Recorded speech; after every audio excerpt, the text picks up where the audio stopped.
that make you suitable for appointment as Cabinet Secretary. You have under 5 minutes to do that. Thank you, Mr. Speaker. First and foremost, it is indeed a great honor to be in this House. Mr. Speaker, even though I must confess that I was used so much being on the other side when I was a Member of Parliament with you in the 10th Parliament. But Mr. Speaker, I want to begin by thanking Allah subhanahu wa ta'ala for the favor upon me. And also thank His Excellency the President, Dr. William Ruto, for nominating me for the position of Cabinet Secretary, Mining, Blue Economy, and Maritime Affairs. Mr. Speaker, my name is Hassan Ali Joho. I was born and raised in Mombasa. I went to Tomboya Primary School in Mombasa, and later Serani Secondary School in Mombasa. So, Mr. Speaker, I have a bit of a different approach on how I want to present my introduction, because I started work and then further education came later. So after I finished secondary school, I ventured into business, entrepreneurship. I set up a clearing and forwarding company in Mombasa, then later diversified to opportunities in fintech, a bit of real estate, and largely logistics. Mr. Speaker, that takes about up to 2004, where I started my grassroots engagement.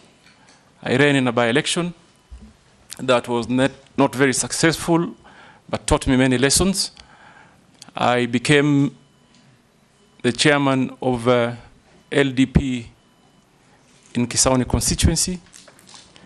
Then in 2006, I embarked on a journey to acquire my first degree. So in 2006, I did a bridging course to enable me to join university teachings. I did a diploma in 2007 and eventually graduated from Kampala University in 2013. Thereafter, Mr. Speaker, I did another degree from Gretsa University. And then I enrolled myself. Where is Gretsa University? Gretsa University is in Thika, in Kiambu County. Thereafter, I enrolled in Harvard Kennedy School of Government for a program known as Public Leadership Credentials, which is basically a pathway to attain mid-career master's degree on public administration. Mr. Speaker, I am the pioneer governor of Mombasa. I got elected in 2013. But before that, I was a member of parliament for Kisauni, the 10th Parliament, where I served in different committees.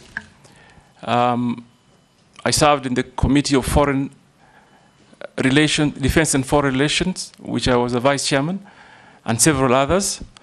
I served as an assistant minister for transport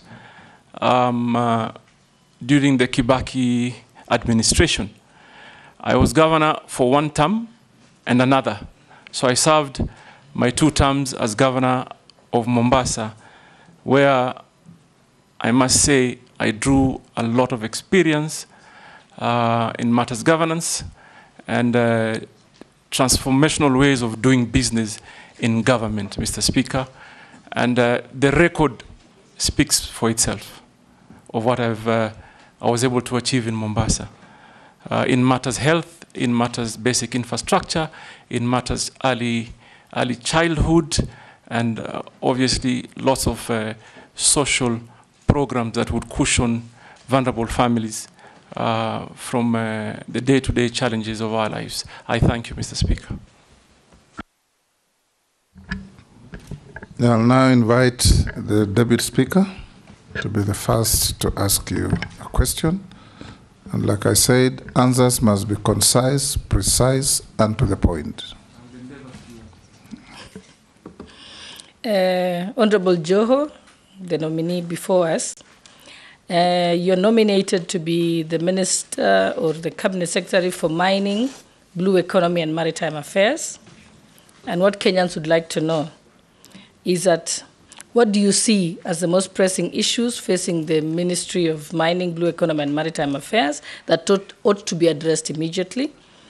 And so if Parliament approves you, how do you plan to tackle the issues, considering the fact that the blue economy, if properly used, has the potential to, it's been said, has the potential to inject up to $4.8 billion into Kenya's economy and create over 50,000 jobs.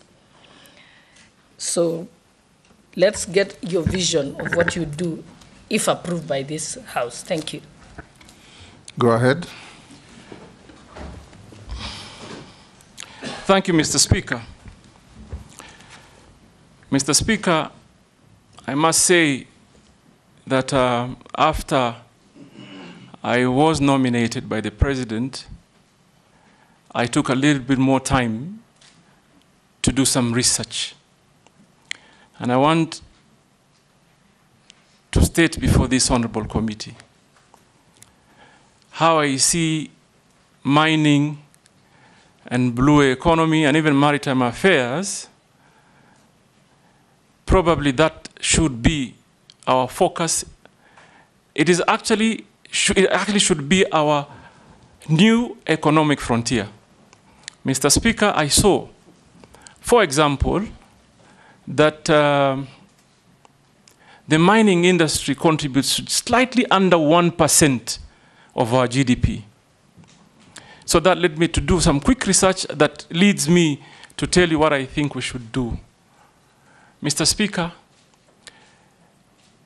we have to find, first of all, ways to generate confidence to investors and the Kenyan people.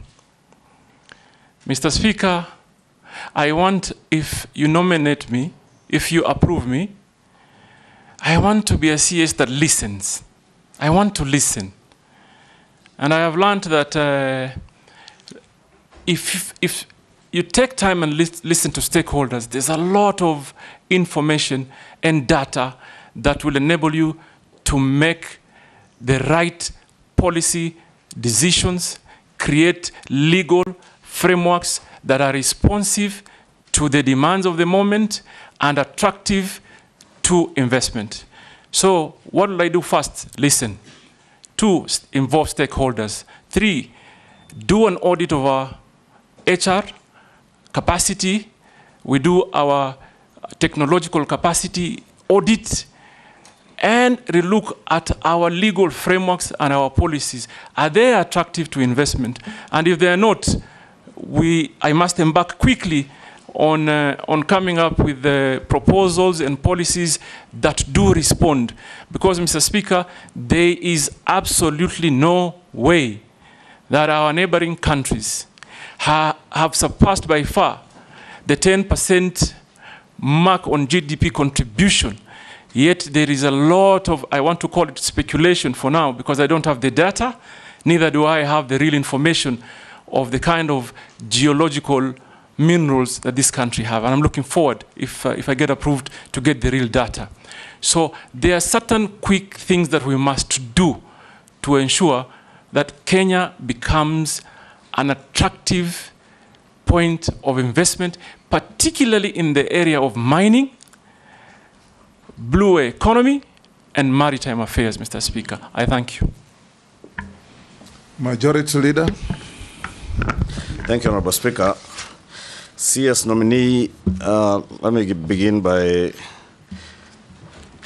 asking from your academic credentials that clearly looking at them bottom up.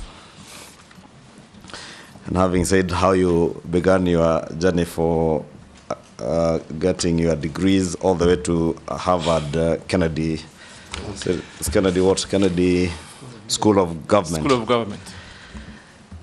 what would you tell young Kenyans who may have started off life like you in terms of being able to pursue academic credentials later in life? That would be one. Two, you come from a region where the blue economy, as you say, holds very huge potential to create employment. And I'm sure probably from your research you may have known that there have been efforts by the government since 2015, 2016 to try and get Kenyans to work in the Caribbean, but have had problems accessing visas to travel through the US. What will you do as Cabinet Secretary to ensure, one, that we are able to train as many young people to work in the maritime industry, because there is a very huge potential, as you say, to create jobs in that industry? What will you do to help Kenyans, one, train, two, access jobs even outside the country? The other question would relate to the mining docket. There is a lot of unregulated and unlicensed and what would be tantamount to illegal mining around the country. What will you do as CS to ensure, one, that any player who is in the mining industry in Kenya is licensed and regulated? And that also involves things like quarries. You've seen the recent cases in Nairobi, in quarry here in Embakasi, where abandoned quarries are left unfilled. They have now become graveyards for criminals. They are dump sites. What will you do to make sure that anybody who is involved, even in quarrying, is one, taking care of the environment, especially in getting to refill many of these quarries, and that industry is well regulated and anybody and everybody engaged in it is licensed? Nominee.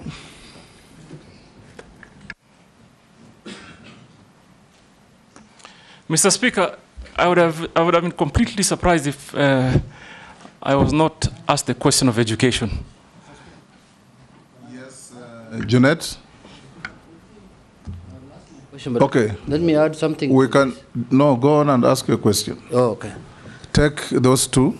Yeah, Mr. Speaker, I want to ask the nominee two questions.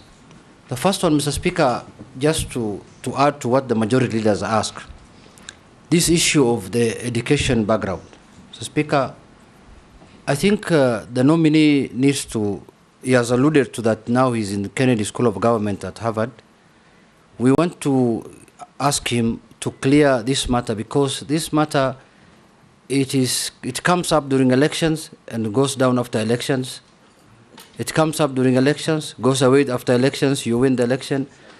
We want to slay that ghost today here. Can you share with us from the beginning to the end how it went? And my second question is that where I come from, Lake Victoria is next to it. What do you think what will you do as the Minister for Maritime to improve the lives of the people there in terms of fish industry? The fishing industry is almost collapsing. What programs do you think you will put in place to make sure that livelihoods are supported there by the people who are doing the fishing business or fishing in the Lake Victoria area? Chair, maybe since he had begun answering that one on academic credentials, besides what you would say CS nominee to young Kenyans, and from what Jeanette is saying, it's clear that many people who serve in public office suffer certain prejudices from Kenyans regarding the academic credentials and all that in your past.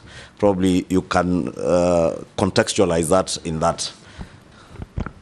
I am certain there are many Kenyans who are surprised that you can even converse in English. There are many who are asking how you would be able to be vetted. I understand. You cannot converse in English. I understand, Mr. Speaker, and I must first of all say it is almost normal for people to cast doubt of Wapwanis. Sometimes, and Owen Bai and Mishi Mboko probably will bear me witness.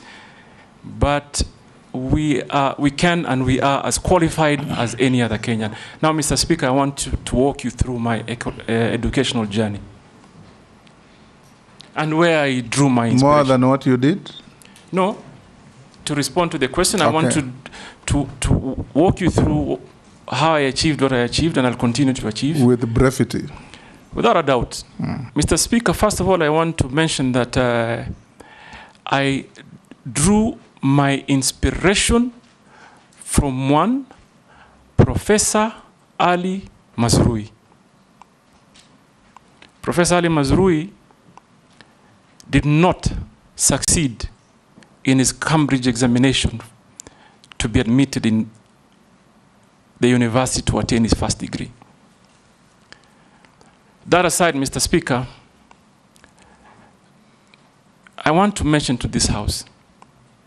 Ali Mazrui is one of the most renowned scholar and admirable scholars. We love him. He's one of our own from the coastal region. He's not just the coastals. I love him even more.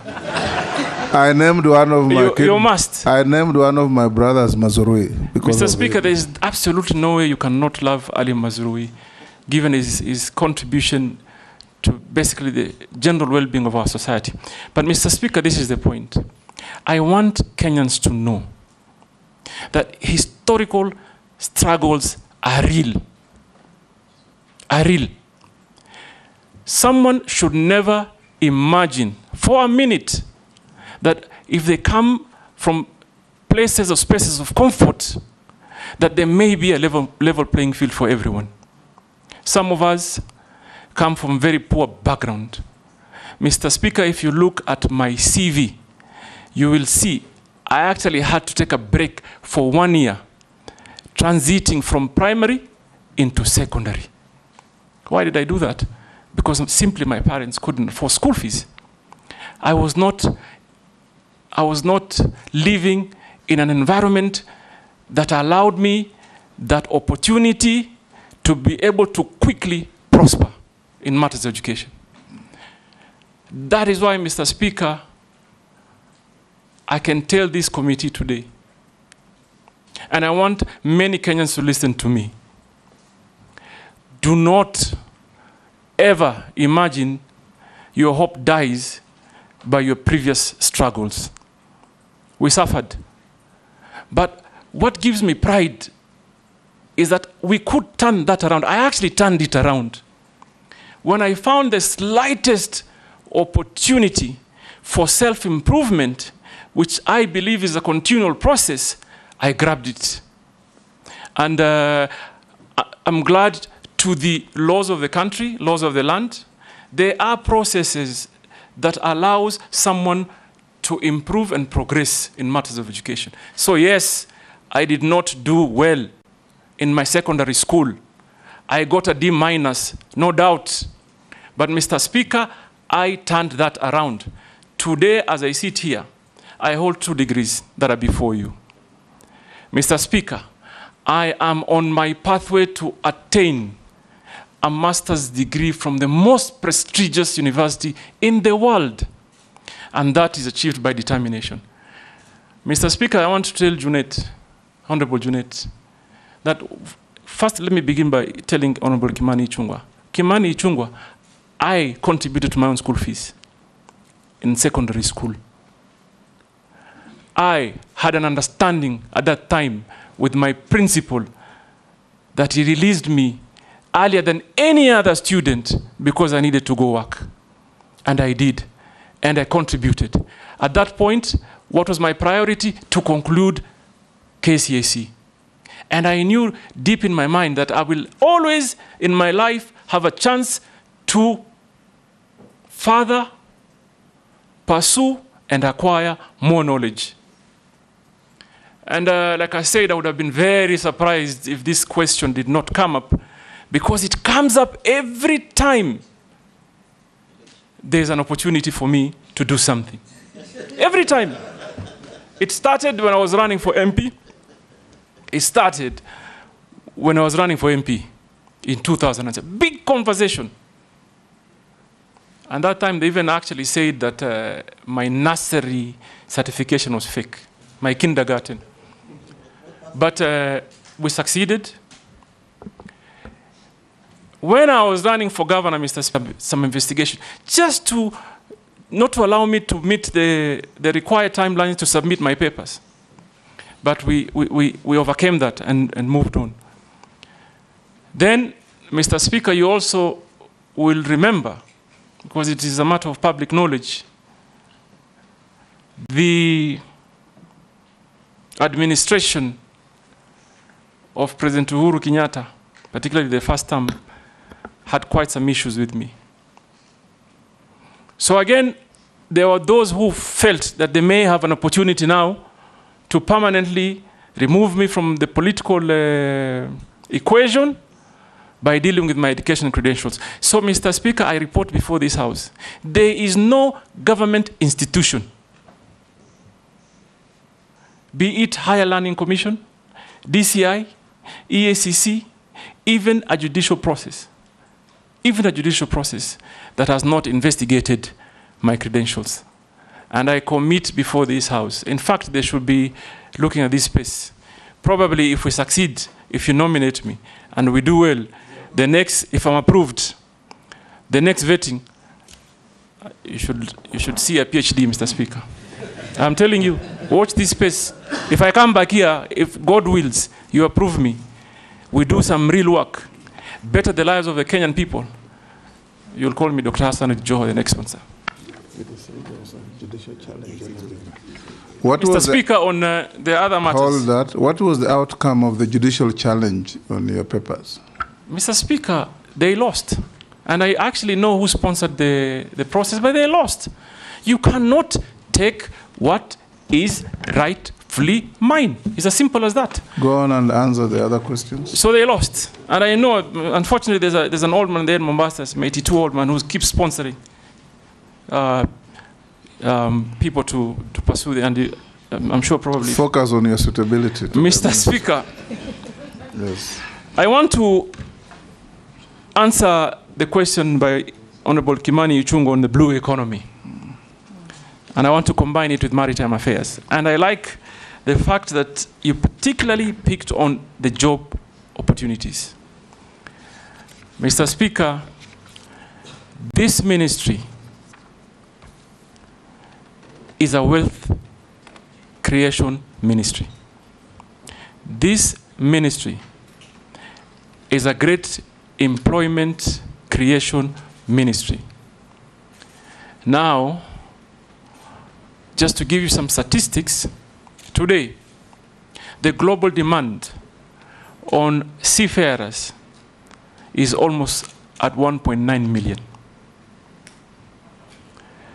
We in Kenya are contributing barely 0.2%. So out of, basically what I'm saying is out of the 1.9 million, we have just about 4,000 Kenyans that are getting into the industry by way of employment. Now, what are we going to do to change that? Number one, we must redesign our training program to fit into the demand of that opportunity. And I know there's quite some work that was done previously and continues to be done, but we may need to have a conversation. And if approved, I'm going to be running back quickly to this august house to engage honorable members on realigning the policies around training to be able to fit the demands. And I pick particular example. If you train someone to board a vessel, how you earn or how you get opportunity to be employed is almost similar to that of a pilot. So even as we see today, we have probably a good standard of training issued or undertaken at the Bandari Maritime Academy. But Mr. Speaker, everybody that graduates from Bandari Academy does not automatically qualify to get a job because they don't have something called sea time. They don't have sea time. They have no avenues to get sea time So that for me is a matter of urgent intervention to ensure we combine our training with sea time, even if it's just basic. Nobody will employ you if you have never been on board a sea. So that is one area of policy realignment that I'm going to have to engage this Honorable House. The other important area, Mr. Speaker, if you look at the statistics today, countries like Liberia are carrying 100 or plus more folds of their flag in vessels. We in Kenya, we're just about 5. From what I've heard from private sector, I've engaged the shipping industry, and I have been told, Mr. Speaker, the vessels that are carrying our flag are just about 5. What this therefore means is that our young people cannot get an opportunity because there is no level playing field. What do we need to do? Look at the policies. What is Liberia doing that is right that we can't do? What is it? Because we have so many vessels calling into our ships. What a local flag means, Your Excellency, is that the revenues generated, first of all, from the vessel will land in Kenya. Priority in terms of job opportunities will be for Kenyans, and opportunities to even design some internship program for attaining sea time. It is easier to take to Kenyan companies, and I'm going to do that. I think, Mr. Speaker, and I'm clear about it. Let me say I'm clear about it. If you approve my nomination, I will hit the ground running. It certainly shall not be business as usual. It will not, because I see. And by the way, Mr. Speaker, so that I give you the context on how and why it is urgent that we quickly realign policies that conform to the needs, it is because seafarer, by all standards, qualifies to be a prestigious job. There's no seafarer, at whatever cadre, there's nobody who earns less than $1,000. So, Mr. Speaker, I'll quickly run. The other question is on the fishing folk, and Mr. Junet, Honorable Junet, talked particularly on the lake areas, and I'm imagining he's looked at the demography well, because I was just looking at some statistics. And I looked lake areas from Muhuru Bay, you pass Siaya into Soiport, Sioport in Busia. And the numbers that are produced, nothing justifies that our neighboring countries are processing more. Understood that they may have a lot of, the area might be wider, but they are processing 100-folds more, particularly for export. What do we need to do? And I've seen this problem, for example, in the fisher folk and artisan fishermen in the coastal region, from Kiunga to Lunga Lunga. And government has put some effort. Let me just acknowledge. Government so far has given boats and some storage facility. And they're building landing sites that are some complete and some yet to be complete. But that alone doesn't solve the issue. There is the issue of capacity building. These fisher folks, these artisan fishermen and women should be trained. Should be trained in how many fronts? One, processing. Basic business skills. Basic business skills. Storage and value addition. Mr. Speaker, growing up in Mombasa, I used to see a company that used to be called Wananchi Marine. That company was employing on a daily basis not less than 3,000 women to do fish processing. But as we sit here today, Mr. Speaker, there is no single factory that I can directly point at that does the same. And it's going to be my business. Number one, to create a lucrative environment for investment. You have to combine private sector investment government support and people's participation. And idea number one is, for example, if we want to help the fisher folks and fishermen generally, we must develop strategy like creating collection points. And I tell you, Honorable Kimani Ichung'wah, why I say that, because one boat goes out, comes with possibly 20 kilos, and they are likely to be possibly around maybe 100 boats of such capacity. But everyone who comes don't call into the same landing site. What do? They find means to buy ice blocks and store. But imagine if we put them in a cooperative, manage them and organize them, train them.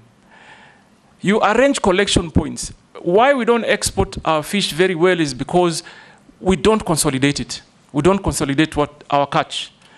So for me, I should have a truck picking from Kiunga into Owen Bay's constituency, Owen Bay's into Mombasa, into Kwale and Shimoni. Consolidate it so we bring adequate catch that will qualify for even export market. Mr. Speaker, Honorable Ichung'wah talked about on restoration program of quarries. There is a law in place, but it's not enforced. What do I think needs to be done? Number one, we must create synergies with county governments. Why do I say so? They are beneficiary of the royalties. We must train and encourage the Kenyan people to abide to the required environmental standards.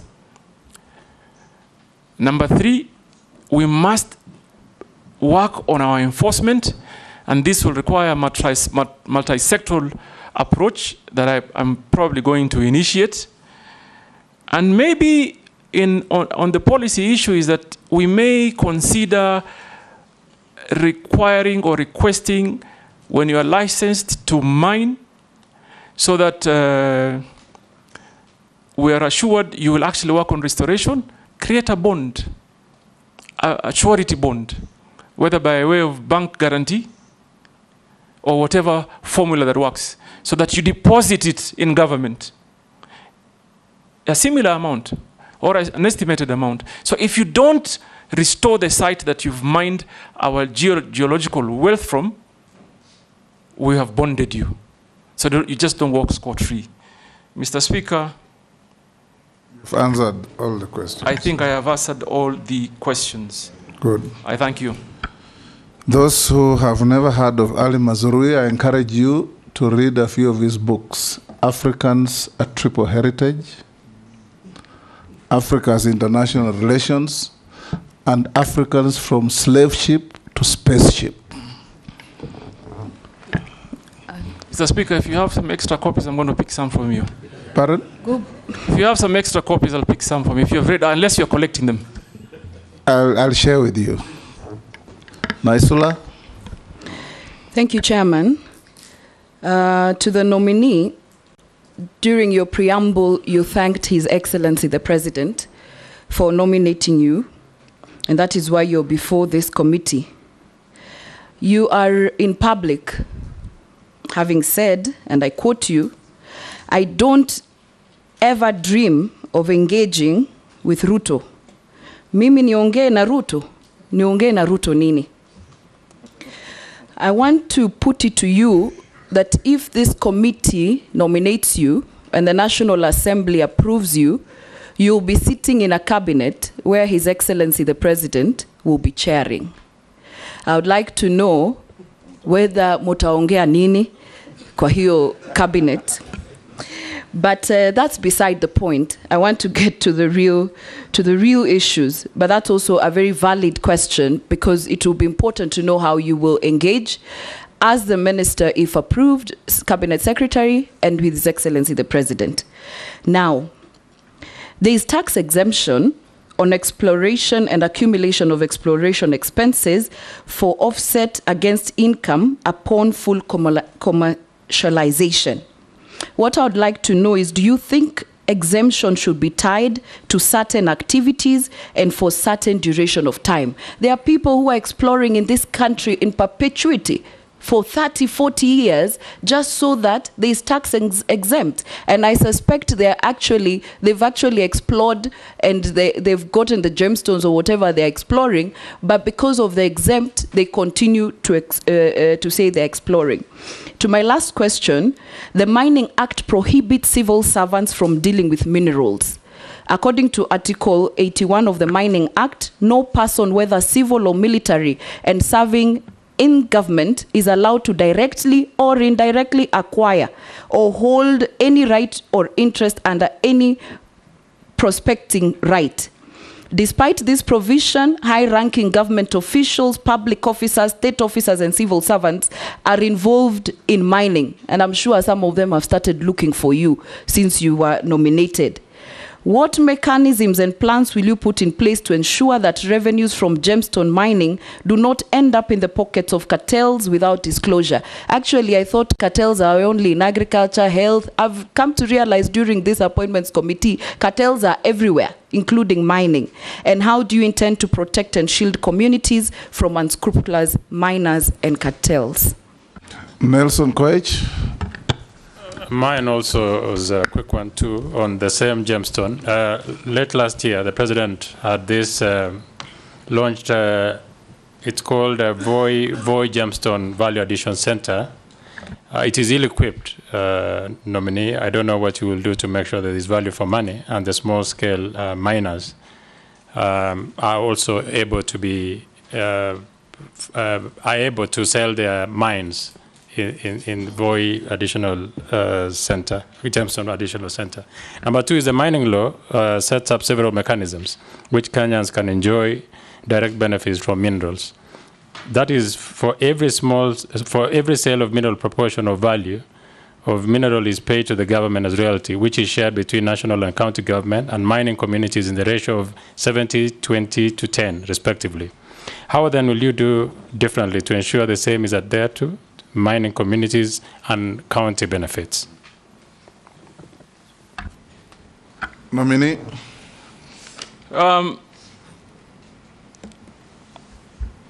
Honorable Naisula, you talked about exploration, but my research tells me, and I'm yet to get a detailed brief from the ministry,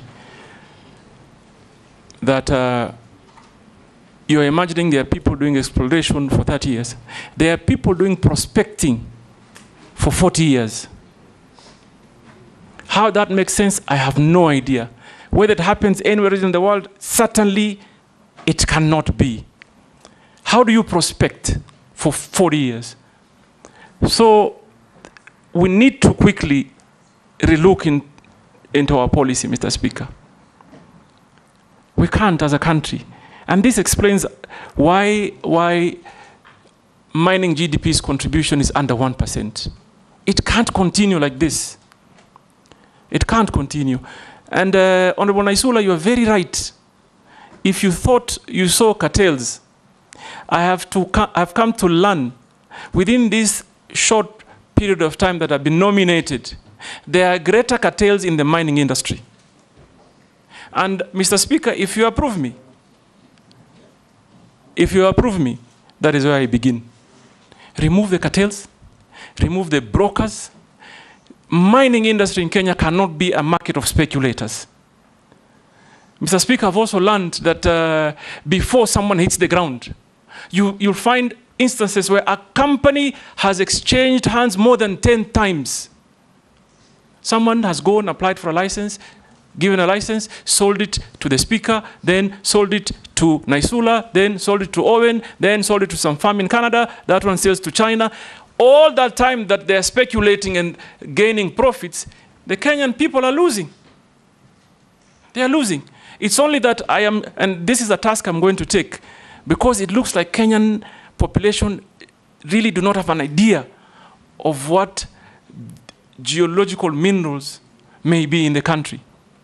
They must get involved, and I'll take it upon me to ensure they get involved. So I identify completely with your with your sentiments, Honorable Naisula, and this is an urgent matter that must be discussed and be realigned in a manner that, that works and defeats those cartels. Mr. Speaker, Mr. Speaker, Honorable Naisula told me, nitaongea na. You don't have to answer that. Only fools don't change their minds. I was going to say it in Kiswahili. Go on and answer the other question. Wapumbavu tu ndo wabadilishe There is mawazo. a question on communities. On Yeah, I'm coming to that. Yes. Number one, I've already picked an issue on, for example, timely disbursement of royalties. Mr. Speaker, I was talking to some people from Taita Taveta County, some community, who told me they have not received their share of royalties on a certain mine for the last 7 years. That can't work. What we need to quickly do is to ensure we create systems that function. And number one priority is that the Kenyan people primarily should be priority in terms of receiving their royalties and benefits. Mr. Speaker, we also have to have a conversation. I am looking forward, for example, to quickly engage the counties. The counties, according to the current law, receive a good chunk of royalties. Maybe we may need to look at our legal framework on how we can also cushion the communities in the counties by ensuring that we maybe ring fence some of the resources to development. Why do I say this, Mr. Speaker? You know very well. Geological minerals do get depleted. There are generations that will come many, many years after us, and this country must have something to show.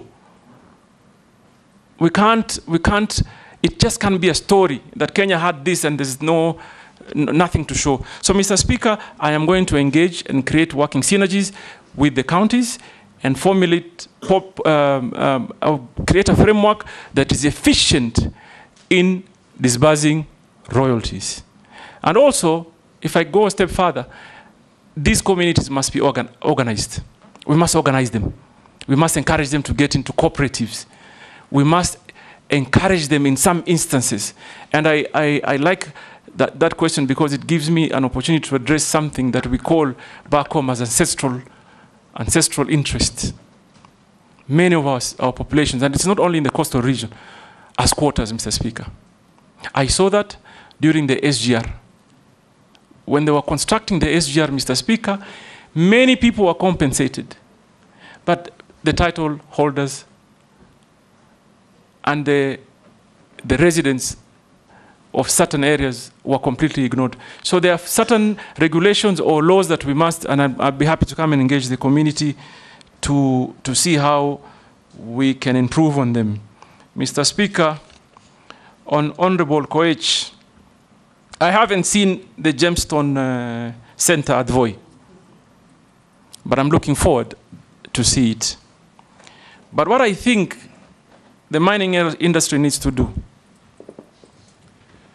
is to focus on private sector investment. Government should not be in the business of competing with its citizens. So there has to be concerted effort and specific focus to encourage private sector investment. Why do I say so, Honorable Koech? Because they will meet the global standards. I am not sure whether the Jameson Center in Voi is properly equipped to test and process what they get. That is an urgent business for me. And I'm going to look into it as soon as I have an opportunity of possibly if this honorable committee approves me. So that we even are able to test, identify what minerals should be allowed for export, what should be kept home for value addition, and what should be put in the market and what values. And I have seen it. I have seen people from Voi coming into Mombasa with a small packet of many, many gemstones and almost sell them at wholesale price.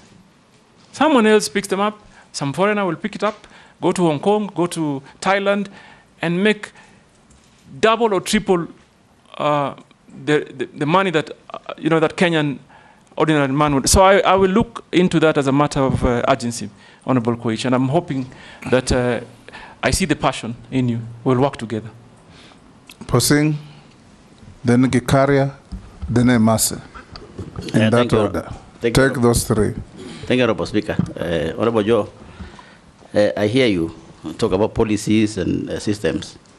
Should you get the favor of the House, my proposal will be concentrate on the actions.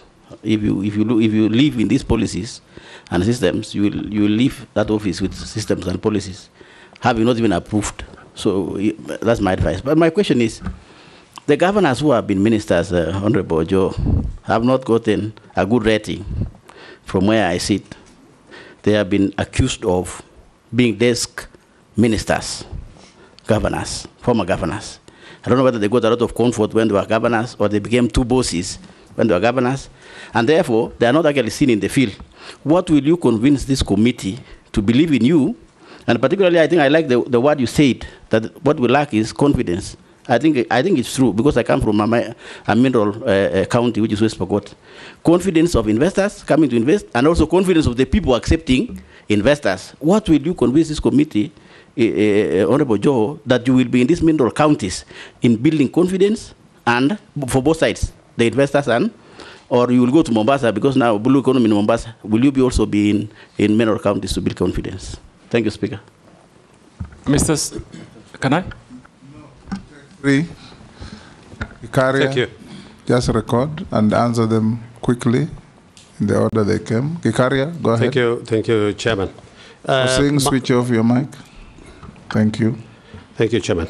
I think the exploration is something that the nominee has said he's going to look into, and I'm saying this in relation to the corporation, the National Mining Corporation, which is a corporation of government, which is in exploration and does nothing other than just getting salaries and doing nothing in exploration. As we look at, I was trying to look at the law as to whether we have timelines for exploration. I remember in the Energy Act, we have 2 years for exploration.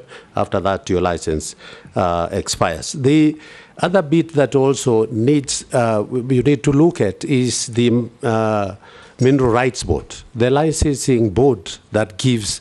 There is a lot of bureaucracy in terms of giving licenses on time. It's like they don't have a service charter for if you apply today, by what time should you be able to get your license. But the most important thing is, let me talk about the artisanal miners. Honorable nominee, artisanal miner is a big area of employment. And of course, we know there is a cooperative that has come in place. But again, the licensing of these cooperatives and artisanal miners has become an issue with the Mineral Rights Board. So what are you going to do to help our young men and people who work in doing artisanal mining across the country, who do the illegal mining per se in quotes, but who have been applying through cooperatives, and then it takes forever for them to be able, and getting very, very bad prices or bad for the product that they get from the mines. Thank you, Honorable Chairman. Mary Emase. Thank you, Speaker. Nominee, my first one's a comment. It's good that you mentioned about redesigning our training programs. Through you, Speaker, recently the Maritime Authority advertised for jobs for Kenyans to work in the vessels. And the requirement was just basically training in hospitality, front office, and a foreign language, which is German. But I put it to you, they could hardly raise the numbers that were needed. So seriously, it is an area of concern, because we are losing out on opportunities as Kenyans, yet we're talking about unemployment. So, Honorable Nominee, if approved, I think that is one of the areas you need to seriously focus on to ensure that we're training in all disciplines related to maritime so that we can benefit from the opportunities. So my question is, and this is from a Kenyan, in 2010, the then Internal Security Minister, the late Honorable George Saitoti, tabled a list in Parliament containing 4 members of Parliament, including yourself as a suspected drug trafficker. The US Embassy also stated that Kenya Anti-Narcotic Unit suspected that you were involved in narcotic trade. Are you aware of these grave allegations and the effects of drug addiction in our nation? If so, kindly shed some light on that. Thank you. Answer those 3. Honorable Kosing, my record speaks for itself. I was not in any way a desk governor. I am a ground person. I am a ground person. That is why I left Mombasa County with the best cardiac center in the country and possibly in the continent. I left Mombasa County with state-of-the-art cancer treatment center. I left the county with a lot of social development programs that are on record. So I'm just picking a few. Mr. Speaker, today if I have a cardiac issue, I want to tell you, and I will encourage all of you and those that have visited Mombasa, if you have a cardiac issue, Coast General is your place. Because they have the state-of-the-art cath lab with well-trained doctors that constantly do open heart surgeries, fix cardiac issues quickly, and that was my leadership. So I provide leadership, and I will. And in the mining and blue economy and maritime, if you approve me, I will hit the ground running, Mr. Speaker. On matters of licensing, I don't know whether this committee understands the process that is applied on licensing, but I'll quickly share from what I found out. And I'm saying that this I found out from the private sector. Number one, you go to the potential area and engage either the landlord or the communities or the county. Then you get a consent. Then online, there is what they call the cadastre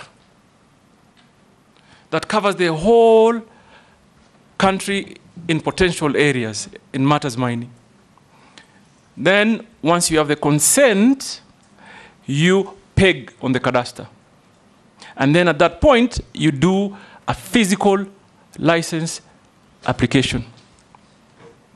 And I've already heard of many instances that people have falsified documents to peg on the cadastre.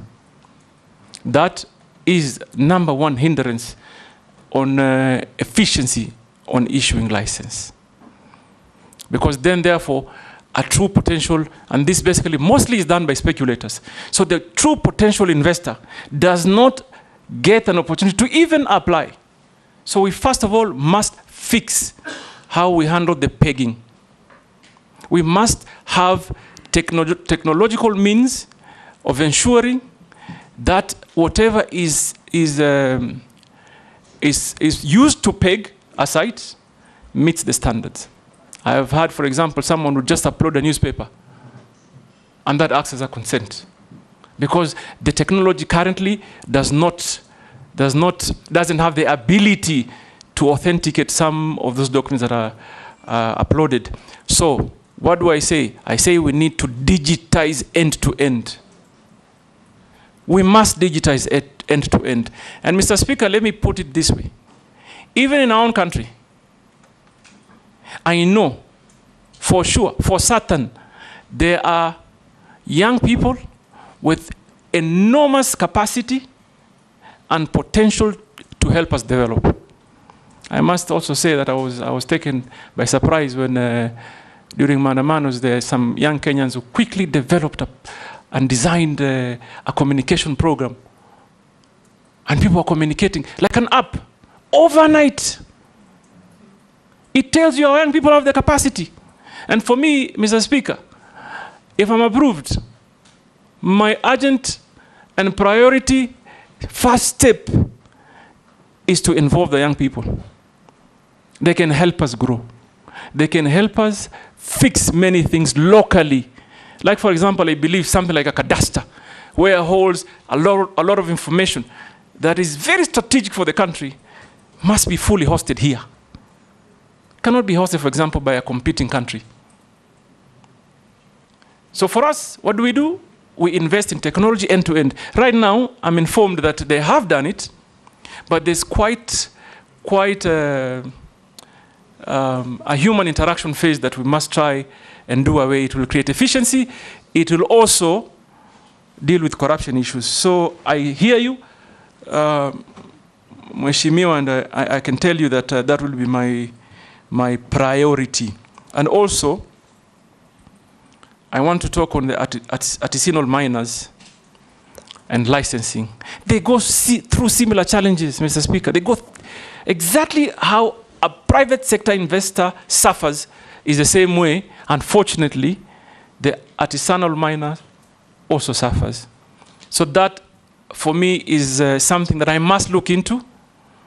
For me, Kenyans must be allowed to exploit their wealth so that they can better their lives in a manner that is organized, safe, and most importantly, beneficial to them. So that I will do. Mheshimiwa Imase, you talked about training. I couldn't agree more that we must design our programs or the architecture of training in a manner that fits the needs of the players. We must do that. I mean, there's no two ways. What do I think I will do? Obviously, I will begin by evaluating the Bandari Academy. But I'm going also to try and forge partnership with, for example, Technical University of Mombasa, the universities around the lake areas, and many others, because those job opportunities are not only for the coastal people. They are not only, they're for every Kenyan. And therefore, we must create a partnership in designing an architectural plan that conforms to what the industry needs. And I will work closely with private sector. Mr. Speaker, finally, Honorable Imase talked about a citizen that sent you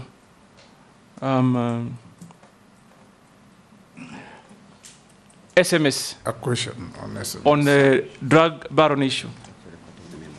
You know, the irony for me is that when you want to pick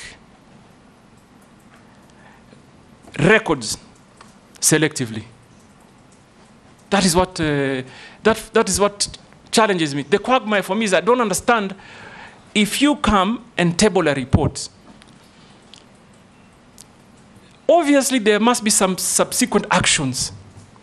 And I want to also, this is one matter that I really hope we can put to permanent closure, Mr. Speaker. When I was campaigning in 2013, in Mombasa, there were billboards put up. Don't vote the baron, vote change. Mr. Speaker,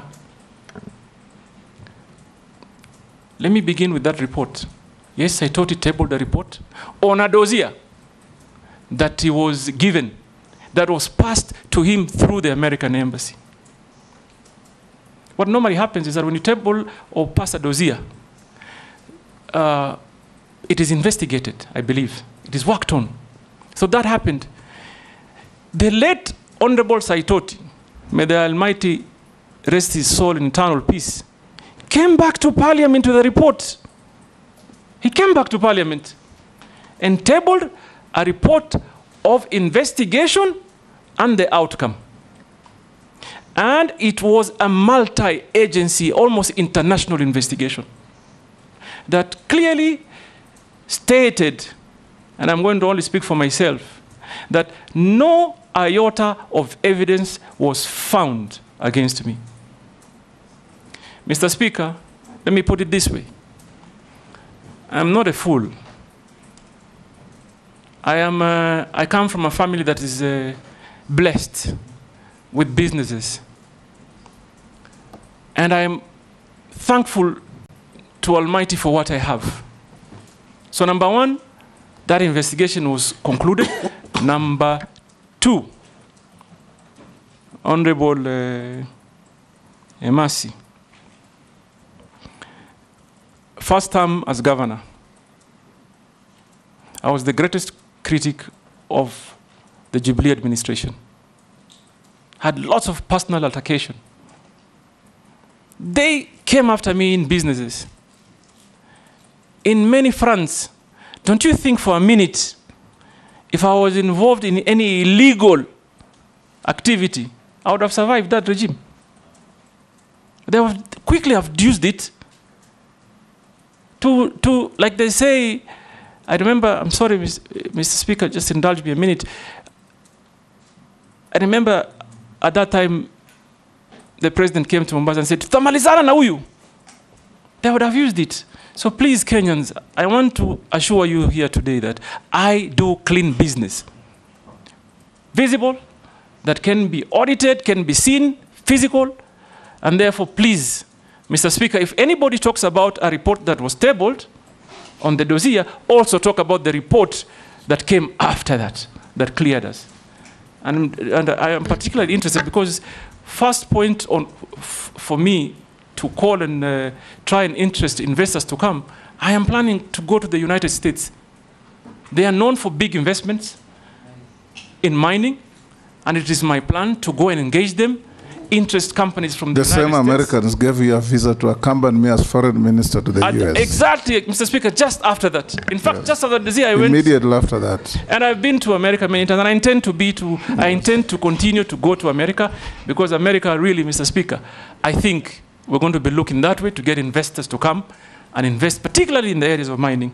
So, Mr. Speaker, that matter, again, I hope it comes to permanent closure. Because it's all like education, it comes up only when they're seeing an opportunity. But don't be pigeonholed to America. There are even bigger mining countries like Australia. No, in Canada, Australia. Yes. And even here, by the way, Mr. Speaker, I don't know whether you know, I've just found out, in fact, just yesterday, that Kenyans have invested heavily in mining in Tanzania. So even here, we have them. Are you talking about me? Daud Murugara, order nominee, no altercations with members. Daud Murugara, then Owen, in that order. Thank you, Mr. Speaker, sir. To the nominee, Honorable Joho, what you have said about cadastral and all that, your predecessor, when he was there, Honorable Vuria, when he came for vetting in 2022, he talked about the NIS doing prospecting for all the minerals in the country. And there are minerals in Meru County, by the way, in Beo. But unfortunately, even by the time he left, he never visited Meru. So my first question to you would be, like what Honorable Posing has said, you may be a desk CS if you are approved. What will happen, I hope, because you know Meru is cold and Mombasa is hot, and you're used to the hot weather, you may feel very cold in Meru. And the same thing, on the same, there has been exploration of copper and gold in Meru. But unfortunately, the company which was prospecting, a Kenyan company, Goita Mining Limited, has been bought out by Avira Resources Limited of Australia. So my question would be, do you think that we as Kenyans will benefit, or will the benefit be for outsiders who come prospecting in Kenya and taking away everything what is there? The second question, because that was one question, Mr. Speaker, there is a question from one of our viewers, and he says, the Auditor General, that is now for the time you were as a governor in Mombasa, that there is an Auditor General report about garbage, a 1 billion shilling garbage tender, which was given to some of your relatives in Mombasa. And there is even talk that it is not Ali Hassan or Hassan Ali Joho who handled Mombasa County. It was a relative of his. I would not mention him for, it would not be right, but it was not you who were running. You were running the political part. The other part was being run by somebody else. Can you confirm or deny? Thank you. Thank you, Mr. Speaker. Nominee, make a distinction between Meru and Tharaka Nithi. He's been talking about Meru. If I'm to say anything, it will be on Tharaka Nithi. The two are separate and distinct. You are actually vetting the nominee on behalf of the people of Kenya. No. Not your constituencies, not your counties. Mr. Speaker, sir, we have questions to ask. Ask and the question, we have to draw that distinction. but avoid the temptation to appear that you are vetting nominees on behalf of your constituencies or your counties. I agree, Mr. Speaker, but Mr. Speaker, some questions are relevant. We have to draw. Sir, I'm not curtailing you at all. Go on and ask. Thank you very much for the distinction. Nominee, you began when you were responding to a question by stating that what it is that Liberia gets right and we get it wrong. And here you were talking about maritime affairs, the sea vessels. And I don't know whether you know the historical background, why Liberia is actually the largest flag carrier in respect of ships. And that also goes with, it has the highest number of shipwrecks in the high seas, purely because most of those ships are condemned in their countries, and this is the reason why they find solace in going to Liberia to get national flag. So I do not know whether you wish Kenya also to take that route and emulate that. You respond. Number two, a question from a viewer who wants to know really whether the nominee is familiar with the minerals found in the country and where those minerals are to be found, including my own county, Tharaka Nithi, and my constituency, Tharaka. Then the third one is on fisheries. We have what are known as Kenya Marine and Fisheries Research Institutes spread across the country. Some of them are stored. They started building, but halfway they collapsed. If you are approved by this House, nominee, do you confirm that you would embrace the policy of completing those institutes, because some of them are actually meant for marine research in the hinterland? Thank you. Thank you, George. Don't feel like I curtailed you. I was just giving direction to everybody. Owen? Thank you very much, Honorable Speaker. Honorable Speaker, I would like to request the following information from our nominee one. Listening to you, Honorable Ali Hassan Joho, you come through as a hustler that has come from the bottom up, bottom there, coming up through many struggles. And the very many lessons that we learned from your interaction in this committee.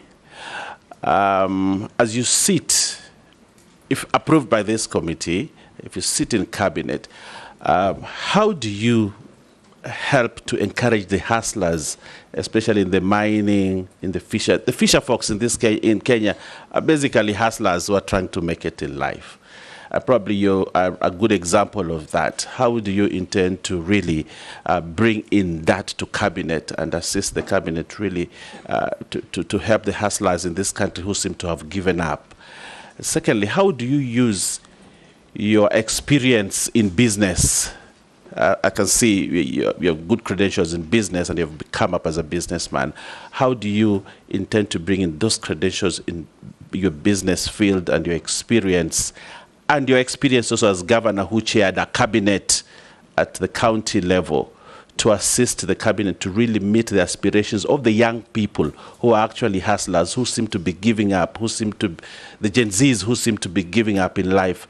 How do you intend to bring that experience to help Kenyans? My second question is that specifically to the marine area, There is a marine spatial plan that has been in the works for many years. It has never succeeded, it has never taken off. Many people in the marine industry are waiting for that spatial plan. How soon can this country realize a spatial plan in the marine area? I thank you, Honorable Speaker. You can take those, nominee. Yes, Mr. Speaker. Let me begin, first of all, by the spatial plan issue. And I believe strongly in planning from an informed position and real-time data management and collection. Basically, if even land use is critical, that is properly planned. So this, for me, is urgent, and I'm going, if approved, to ask that it be expeditiously done, because it is important. Honorable Owen, sorry, I'm starting with you, Owen. My experience as a businessman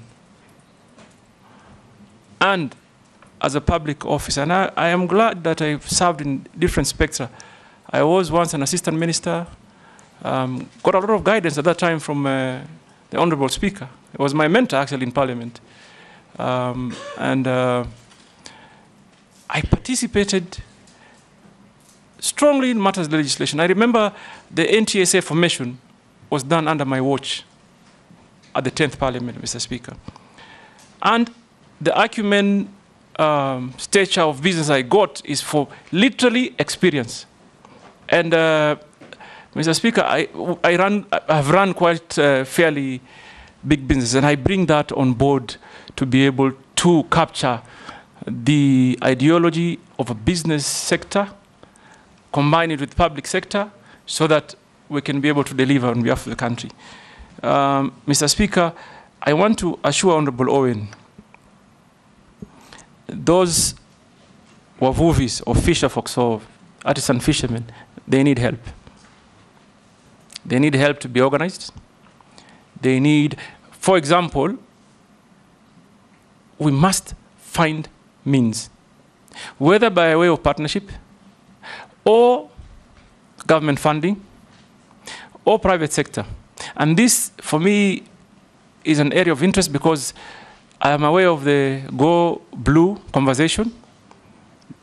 Many young Kenyans have been sponsored, but we need really now to start sponsoring them for deep sea fishing. Because even if they use what they have today, they can achieve that much. But if we get them to go deep sea fishing, then now for me, that will be the game changer. And that is what I will undertake to do if this committee approves me. Mr. Speaker, on matters of stalled projects, government should not have any stalled projects. You must plan well. Mheshimiwa Murugara. Government should not have stalled projects. We must develop plans that do work. So that when you start something, you must finish. And like Owen asked, I gained that experience from private sector practice. Value for money and timely delivery is critical. So expect that we'll have a conversation. First of all, I'm not in a position today to say I know all the stalled projects, but we will have a conversation and develop a clear plan to be able to complete the stalled projects. We don't want a situation where we embark on new projects and we leave the old ones stalled. My brother Dawood, you talked about NIS prospecting report. I'm not in a position right now to comment about it. But I have an issue on communication that must improve. And I would urge even my colleagues in other ministries that ministries must help the president to communicate to Kenyans. If we had a clear communication plan, you probably wouldn't need this opportunity to ask, what do we have in the country? So I will go to the ministry if approved, learn what they have, and I promise I will communicate to the Kenyan public of what they have. Mr. Speaker, Honorable Dawood asked on exploration of gold and copper in Meru, and the fact that the miners or the mining company exchange hands. I think the fact that companies do exchange hands doesn't mean the law on royalties change. should remain. And they should continue to pay royalties, both to the communities, county government, and national government. So I doubt if the government will lose. The only thing that I am concerned about, and I think we collectively should, is the testing of minerals. Whether we have that capacity in the country. Because I'm told, I took some time and called some minister friend I have in another country that's very successful in mining. I'm told in instances where you mine copper, you are very likely to get good deposits of gold. But what the miners do is that they only report copper. So therefore, we urgently need to enhance our testing capacity and ground truthing. And I will happily visit you in Meru, in Tharaka, in Migori. I'll go to Suna. I'll go to Kikuyu. I'll go to Turkana. Turkana has the potential of exporting large quantity of what they call mango tilapia. Huge market for mango tilapia in DRC. I have to go there and see how we can improve on that. I will go to Busia for gold and value addition. I'll go to Kakamega and the larger Western. Everywhere where there's potential for minerals, I will go to ensure, first of all, we involve the communities, we work with the counties, we secure the communities, we engage on matters of environmental impact. So I will be visiting every part of this country, Mr. Dawood, including Tharaka and Meru. And Pokot. And Kosin is a fairly blessed man. I hope in everywhere. And everywhere. Yes. But I want Kosin to undertake that he'll host me when I go there. So prepare some sumptuous cuisine. On the 1 billion tender, I saw it. Mr. Speaker, let me confirm. This is a matter that was audited, dealt with, investigated by the anti-corruption and the DC and everybody, and it was concluded. First and foremost, it has never been 1 billion. The contract, yes, it was a tender advertised. Someone won the bid, not from my family. My family is in the logistics business. They're extremely busy. In fact, sometimes I even struggle to encourage them to help me with social programs under our foundation. They are too busy. They have no time to do government business. And by the way, Mr. Speaker, just to put to the record, my family does not do business with any government entity. We are in logistic business in Tanzania, in Uganda, in South Sudan, in Dubai, and here in Kenya. So please be assured, my family is not in any way involved in that tender. And the actual amount that was being investigated, Mr. Speaker, was just about 200 million, paid to the company that won the bid over a period of 3 years. The way it is portrayed is like I went to the county coffers, issued a check of 1 billion and gave to my cousin. That is not the case. It was a tender, advertised, someone applied. It's only that I cannot mention the name of the guy who won the tender. But even him, he did bid in that tender for just helping us to achieve certain environmental standards. He was already a big billionaire. So he's just set up just where, and he outbid everybody. So in the period of 3 years, Mr. Dawood paid 290 million. And it was investigated and concluded. We also received some memorandum on that. You've answered all the three. Now let's go to Robert Mbui. Mr. Speaker, I haven't answered the issue on Liberia. Okay. And it is very important. Okay. And I want to inform Honorable Murugara that, yes, there may be historical issues. But you know what? You call them abandoned or condemned vessels. I want to enlighten you. I'm actually going to encourage those condemned vessels to come to Kenya for one purpose: distraction. It's a big business opportunity. Honorable Murugara, I don't know whether you are aware. the maritime standards set on the time period a vessel should be sailing is very strict.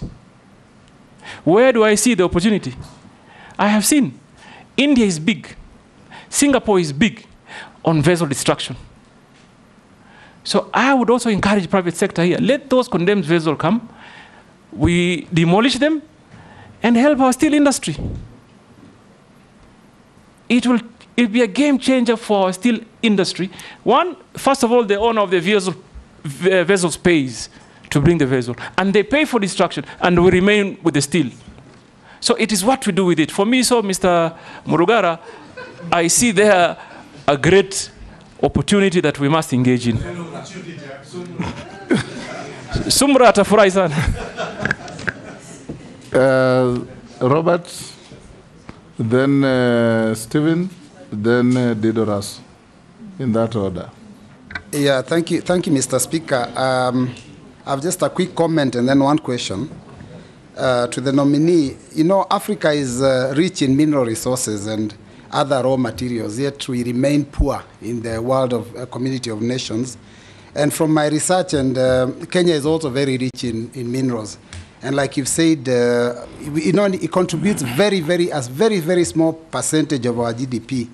But despite that, nominee, there are also a lot of billionaires, not very many, but a number of billionaires in Kenya out of this issue of minerals. So maybe you need to help Kenya to be able to achieve its objectives in this industry. But then I have a question, and it's not mine, it's a submission, and that will help us test your integrity. And I've heard you say you want to clear the air on matters out there in public domain.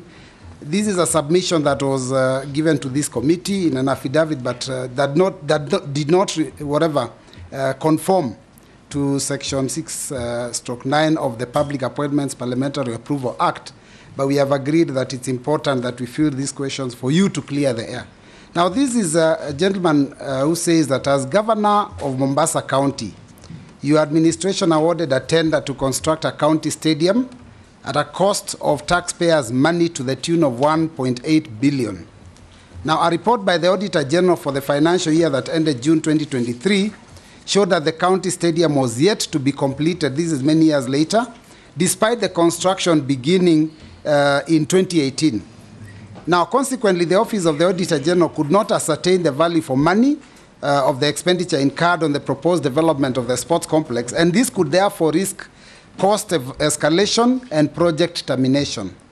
Kindly explain the extent of your involvement in the matter and whether the stadium has since been constructed so that you could allay the public. Stephen? Thank you, Mr. Speaker. Welcome, nominee, Governor Hassan Ali Joho, former. Blue economy is 1.5 trillion US dollars globally, whereby it creates more than 30 million jobs. And my question is that as you approved or get favor from this committee, you need to look at Kenyans and the young people on how to tap in this space of 30 million jobs to make sure that the young people in this country get those opportunities. On a lighter one, I've perused your questionnaire which you filled, and I believe you have a number, but I think it's a typo error. You gave the number for Safaricom, 0722 000 000. Can you clarify? Thank you, Mr. We'll take the next. Russell. Thank you very much, Honorable Speaker.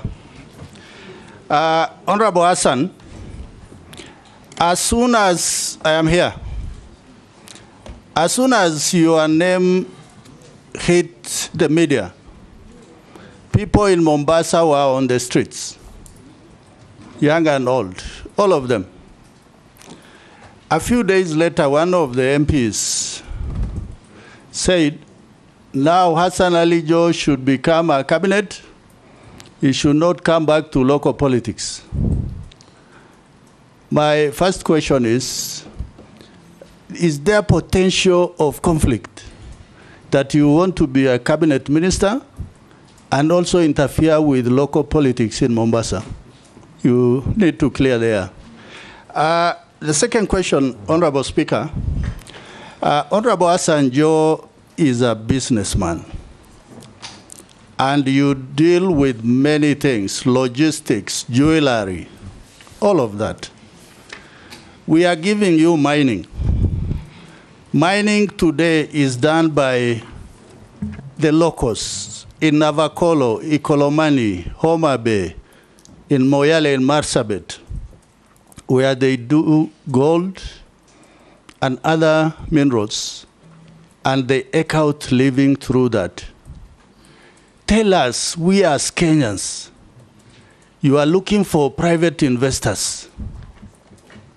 Do we see the potential that you get private investors so that the locals, the communities, will be locked out? Thank you, Honorable Speaker. Thank you, Mr. Speaker. First of all, let me just clarify that my family is not in jewelry business. We are in logistics, obviously diversified a little bit in real estate and trading. Let me ascertain that we are in this industry that is called service industry. We don't work with government. We've never worked, my family has never worked with government. We don't do business with government. We have a straightforward business, and I assure you that we will not do business with government. We have enough already, as it were, to deal with. On the question of the comments by the Honorable MP, no, in Mombasa, on the same one, on the comments. I want to tell you, I now serve the nation. And in fact, I will make efforts to even unite those that are in Mombasa. I must help the president unite the country. And therefore, I must rise above local, divisive conversations. Every Kenyan must be served equally across board. So if there's anything I'm going to do, is to actually endeavor to unite Kenyans and even leaders even more. So be rest assured, politicians have their space, they can say what they say, but if I'm approved, I serve the nation, and I want to assure this House I will do anything to see a Kenyan that is united. Mr. Speaker, on my telephone number, let's begin there. I wonder the kind of calls that I'm going to get today. But you missed out on a digit, so I'll tell you later. Because I can be salimiwad. But yes, it has those many zeros. I may have gotten some shares maybe from on a light note, Mr. Speaker. So I want to also say that I agree with the Honorable Stephen on the space in the blue economy. And Mr. Speaker, if there's one thing that this country needs to focus on, is mining and blue economy.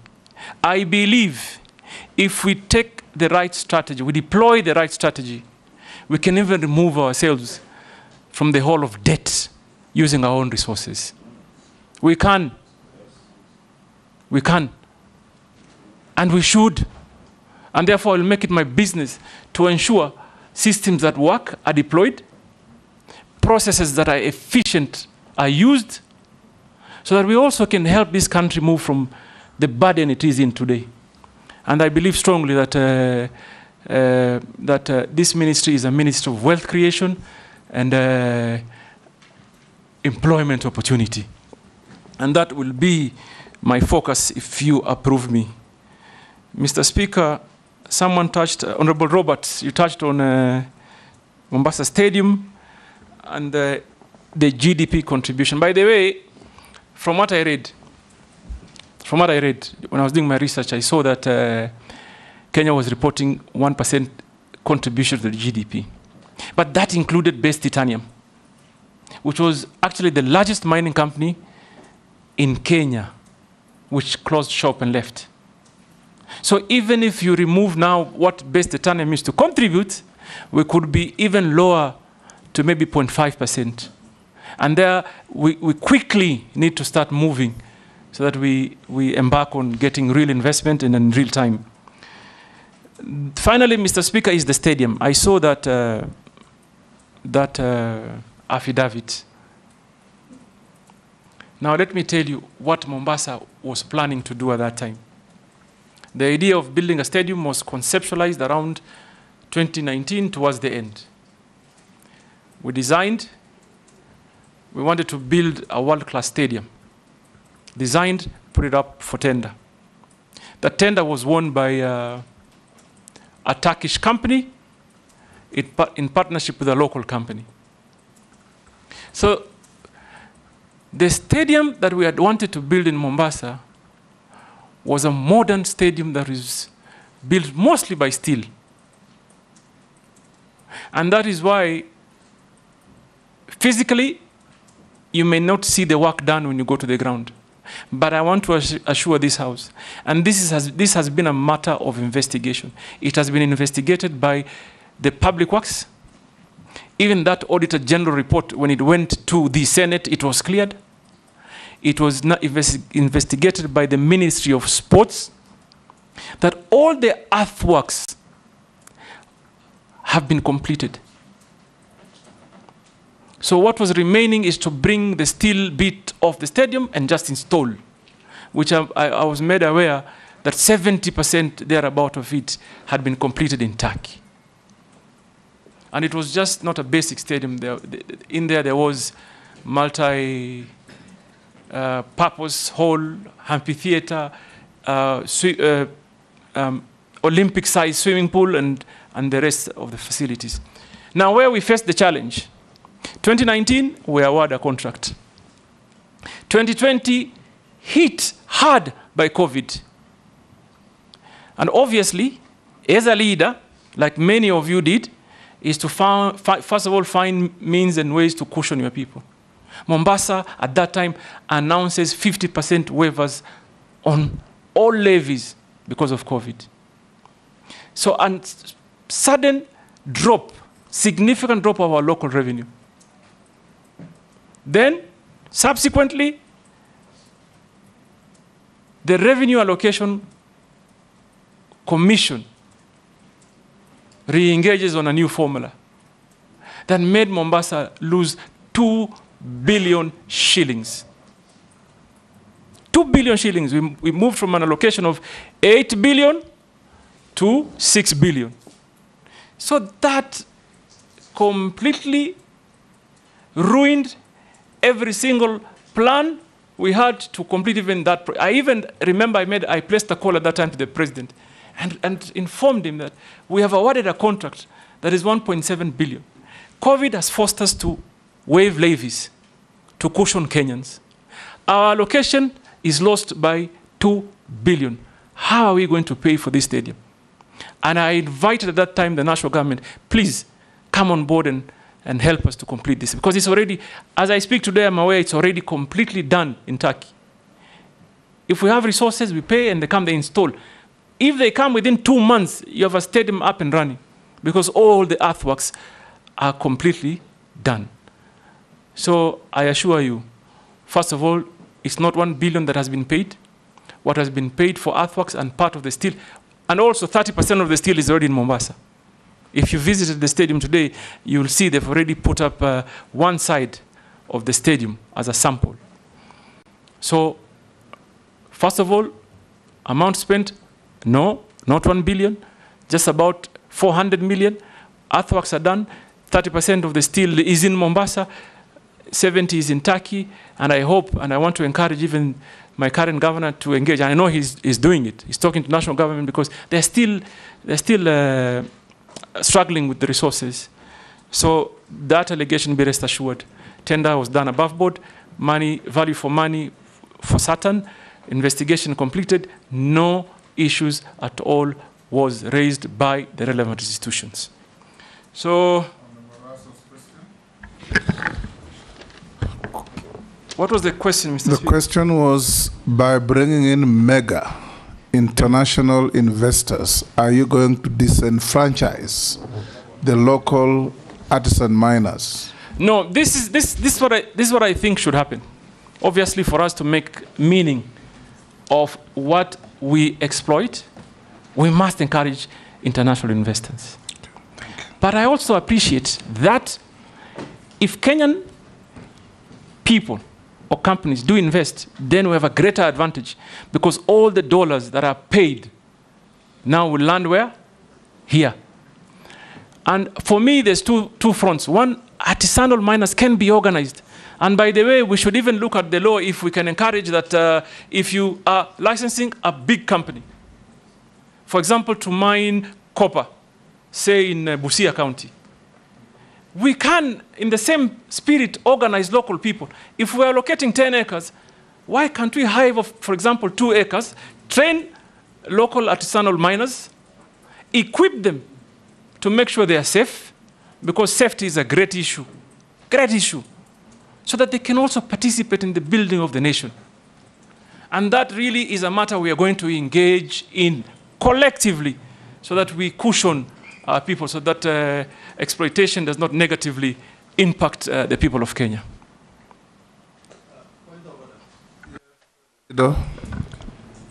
Thank you, Honorable Speaker.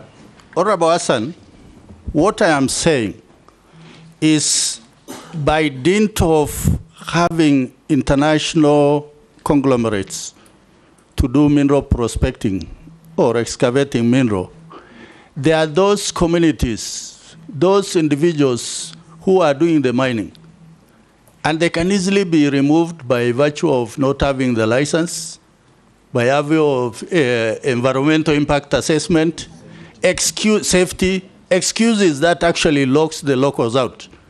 The reassurance I want is locals should not be locked out. Thank you, Honorable Speaker. Mr. Speaker, first of all, I believe in the principle that primarily first beneficiary should be at the center where the local is. And we will do everything possible to cushion that local. And I said it earlier, and I want to repeat it again. We must equip them to be able to do real business. Number one, train them in matters mining, equip them, matters of safety, and even give them basic business skill so they know value for money. For example, Mr. Speaker, in Migori County, the artisanal miners, they go for small collection. Somebody just wants to collect enough to eat for the day. They go in very dangerous or hazardous environment. When they think they've gotten what will give them that meal for that day, they go home. Don't you think there's a need for us as a country to engage them, to tell them, if you do it in a much more organized way, you can actually change your life for a long period of time. So, Mr. Speaker, I want to assure the honourable member that... Point of order. I was hoping that you would say something like this, that you'd promote a legislation, like happens in many countries, that if a foreign investor is coming in, they must have a component of local shareholding, so that we don't only benefit, because when an investor comes in, we only benefit from their investment and employment and tax in Kenya, but they repatriate the entire amount of their profit. So we should be looking towards that, or else the country will be owned by foreigners. No, without a doubt, and I take your comments very, very seriously, that, that this requires a very deeper conversation with all of us, and I'm happy to assure you that we'll take it on. Like other countries, like you've rightly said, other countries do. Even though we are a liberal economy, we'll find ways to ensure we cushion the Kenyan population. We have a law on local content, and if you apply and improve it, if an Australian or French company comes to mine here, and they make $1 billion profit in a year, that is money out of our economy. If 40% of that money goes to local shareholding, that is money into our economy. The most important thing is to structure such that the local content is not used to create a cabal of a few super rich against the rest of Kenyans. The local content could be a county, could even be government shareholding through parastatals in your ministry. The government also has a duty and a right to incorporate companies on behalf of the public and have them be shareholders in those mining activities. If a foreign bank makes 30 billion profit in Kenya, that is money out of our economy. If a local bank makes 10 billion profit in a year, that is money into our economy. We'll take the, okay. I think, Mr. Speaker, I couldn't agree more. And probably that maybe the reason as to why the National Mining Corporation was formed, one of the reasons. And because National Mining Corporation is not fully functional today, and Madam Boss, this, first of all, maybe the first area of potential, get them to partner with other investors so that they can achieve that local content. And I will strongly propagate that it happens. Thank you. In fact, before I call Sharia, at independence, nominee, the government had ICDC that was a shareholder for the government and the people of Kenya virtually in each and every international investment that came in, be it Coca-Cola, whichever you name it, and they were holding this on behalf of the people of Kenya and generating wealth for the people of Kenya. Now we'll take the last four in a row: Honorable Sharia, Honorable Mishi, Honorable Mukami, and Honorable Caleb Amisi, in that order. Thank you, Mr. Speaker. Mheshimiwa Joho, there are numerous abandoned mines and quarries across the country that are a danger to the people. What measures will you implement to ensure the safety and rehabilitation of these sites? I thank you, Honorable Speaker. Shimbogo. Thank you, Honorable Speaker. Honorable Speaker, just to know that the nominee today used to be my governor for 2 terms in Mombasa County, but today I'm here as a member of the Committee of Appointments, and I'm being governed by the rules and procedure of vetting. My first question to the nominee, although the nominee has talked about training, but I want to pick one particular component on training on the seafarer or regarding maritime studies. This is what is abbreviated as STCW, meaning Standard of Training and Certification of Watchkeeping. Most of our seafarers, they're educated, they have the qualification, but they don't have the certificate for STCW. And that is why most of them, when they want to acquire jobs to the vessels, it becomes an impediment.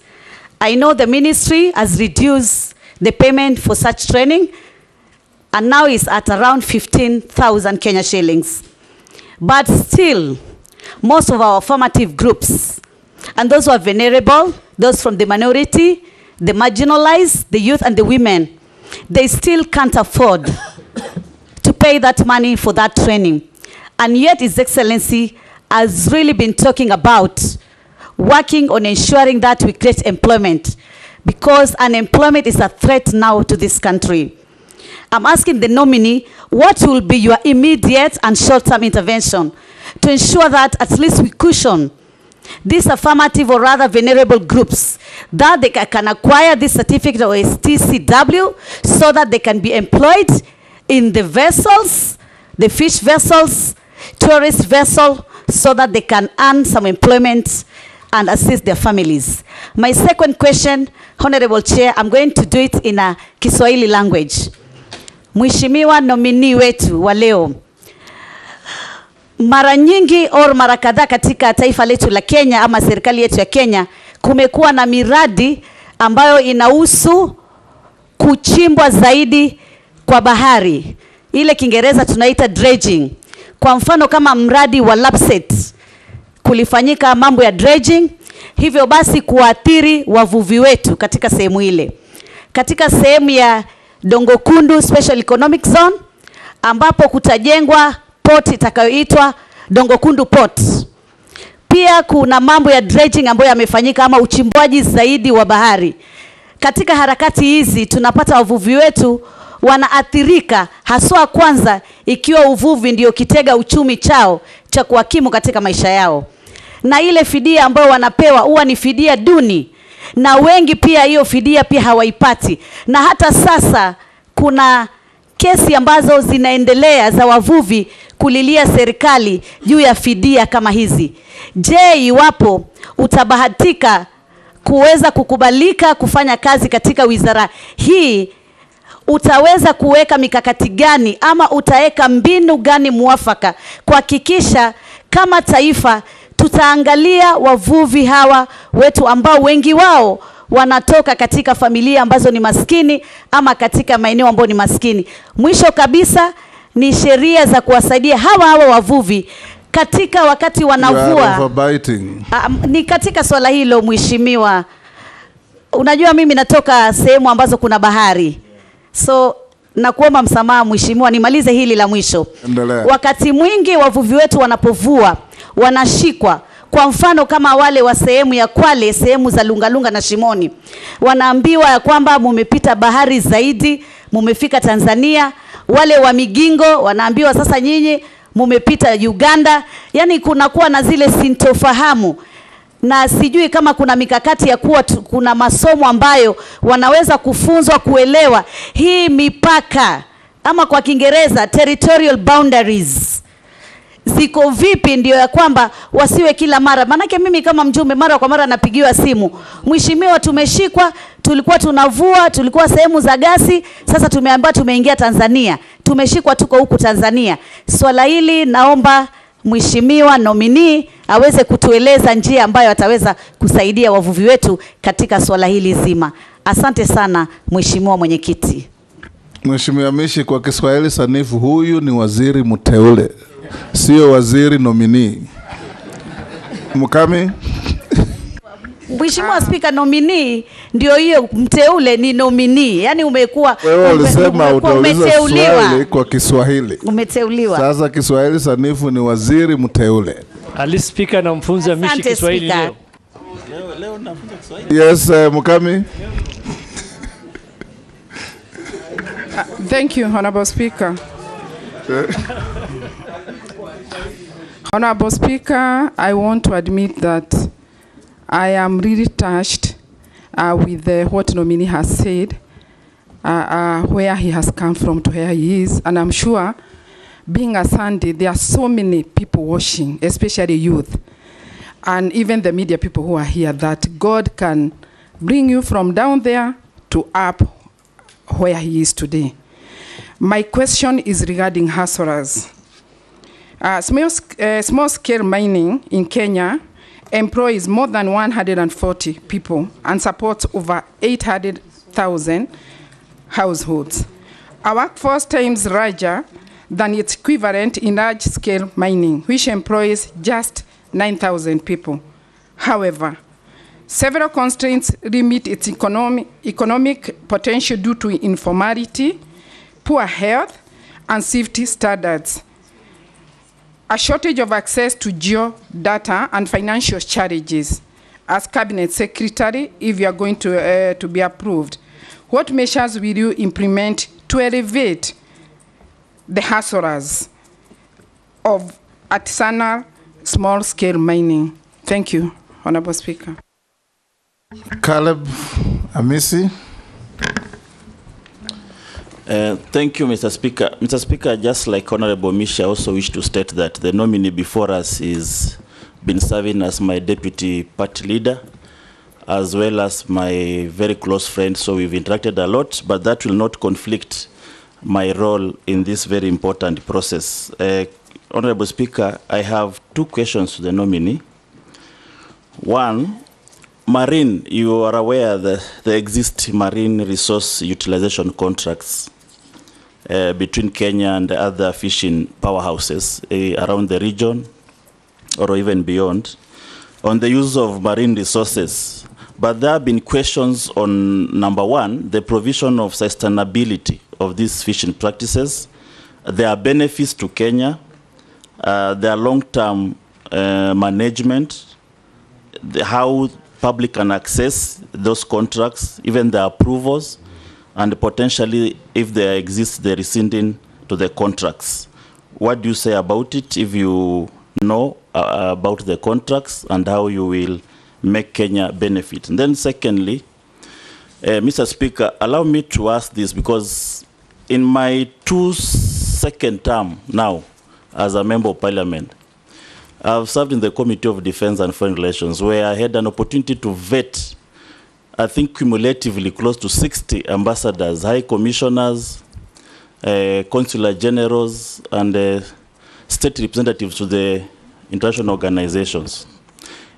And the principal secretaries, more than 10. Now, in this committee, I've also had an opportunity to now vet close to almost 30 cabinet secretaries. Cumulatively, this is almost 100 senior Kenyans are vetted. They have all promised, very competent, very enthusiastic about their country, charismatic in their own nature, very knowledgeable, highly educated, varied history. Some, they share your history, by the way, some of us have even worse histories, and some have good histories. They have promised all. But for the last 7 years, there is nothing. Nothing. The heaven they promised, I have not even dreamt it. What is this that you possess? What is this 8 wonders of the world that you possess that is going to give me a sigh of relief?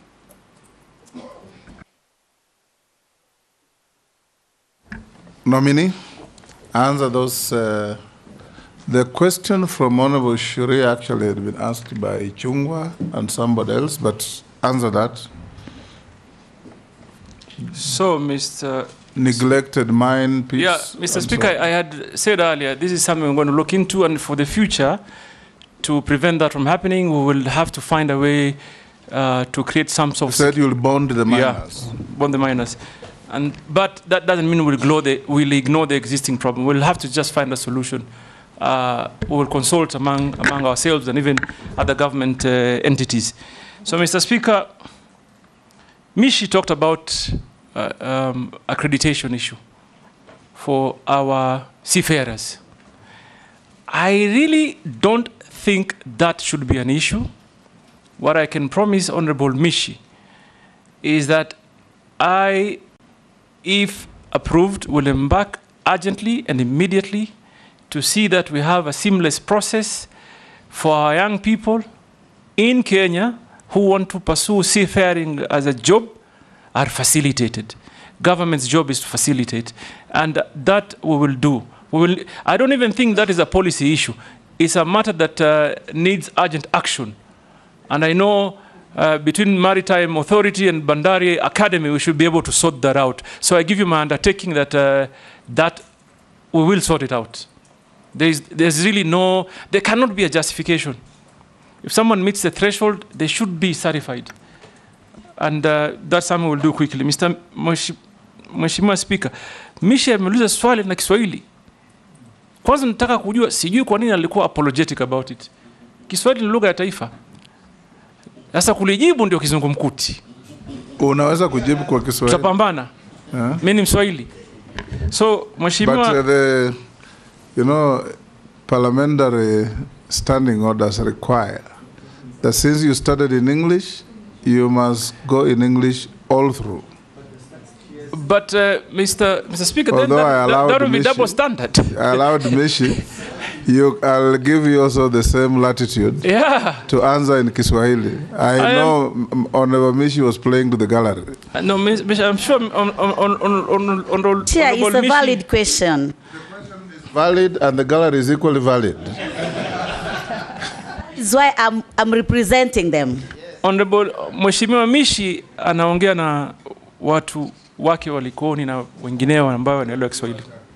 So, Mheshimiwa Speaker, kwanza uchimbaji wa bahari ni lazima ufanywe kwa njia ya kueleweka na kufahamika. Lazima iwe na utafiti na mipango ya kutosha.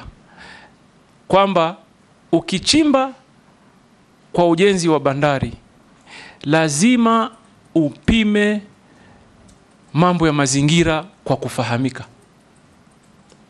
Huwezi kuwa utachukua tu kwa sababu unataka kuongeza uwezo wa bandari ama mabehewa makubwa kuingia, uchimbe na uumize mazingira. Hii ni mambo ambayo haiwezekani.